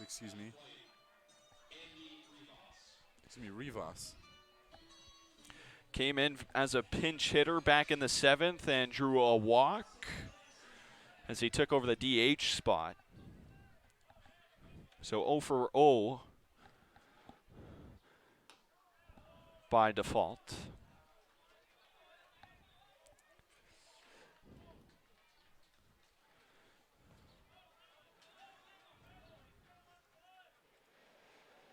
Pitch here. Catches the outer part of the plate. Strike number 1 evens the count for Rivas. Second game with the Millers this afternoon out of Keystone College. He's a senior from Bronx, New York. 0 for 4 last night against Moose Jaw. Struck out once as he pops this one high into the infield. James Wright will call everybody off and make the grab just off the left side of the pitching mound for out number 2. Down to their final out go the Millers. Going back to that last play, Wright with great communication, waving off the pitcher. He did not want him getting involved in that play, and Hankins obliges. 2 gone. So it is Ben Walczak, who's 0 for 3 this afternoon. He was hit by a pitch reaching in the 7th and then flew out to end the 7th inning. That one in the dirt, low and away. Runners have the opportunity to be moving on contact, so anything in the gap ties this ball game. That's, of course, not knowing the speed. This one grounded to Bender, who goes the short way to second, and the Red Sox close it out, defeating the Moose Jaw Miller Express as the jawing now continuing after the end of the ball game. Moose Jaw, they're going to make their way over and get their team huddle out in third base side. Still talking. But a big win for Regina as they tie the season series and extend the win streak to 6 and go 6 games above 500. So for Regina, they win this ball game, scoring 9 runs on 14 hits. They did not commit an error and left 7 runners on, while Moose Jaw scored 7 runs of their own on 12 hits, did commit 1 error and left 11 runners on base. For the Red Sox, a 6-game win streak as the longest of their season continues. And they'll continue that into a game against Weyburn tomorrow night against a team that they swept in Weyburn in the doubleheader, a team that they're hoping they can continue their season series against before going to Alberta, which will be a very interesting road trip. Now, we were kind of battling throughout the end of this ball game. Matthew Fox or Raphael Jackson, who's the player of the game? I'd go with Raphael Jackson. I think defensively, the flashy plays were important. They ended 2 innings. He really covered that field well using his speed. I think the base hits were consistent. That's the biggest thing for him. Fox, he's shown flashes, but he hasn't had that consistency just yet. The Red Sox can get something after this game, some kind of a run after him, then we could be looking at a dangerous lineup top to bottom. What do you make of some of the, we'll say, emotions that we did see in this ball game? Well, I think it's going to come regardless, whether it's, Saskatoon Regina, Saskatoon Moose Jaw Regina. I think it was bound to happen in these interprovincial rivalries. So much is hyped up coming in around both these players and these teams and these coaching staffs. I think the play that it happened on was really interesting because it was really close, really hard. It looked like the shortstop Soto had more of a kind of reaction to it than Baker did, but Baker, obviously, the retaliation is what kind of got him. So intense, but that's baseball, and that's going to be what these kids were kind of looking for. So Regina able to even the Trans-Canada Clash at 2-2. The next time these 2 teams will play is on July 20th at Ross Wills Park in Moose Jaw. And you mentioned it, the Red Sox will host Weyburn tomorrow night, while Moose Jaw will host Weyburn on Tuesday night in their next game. And, of course, you can watch it right here live on Flow Sports College Baseball. But as for tonight, we'll close the book. David Hankins with the win. Christian Garcia credited with the loss. For Elliot Wagner, I'm Donovan Mace. Thank you so much for joining us, and we'll see you next time. Have a great night, everyone.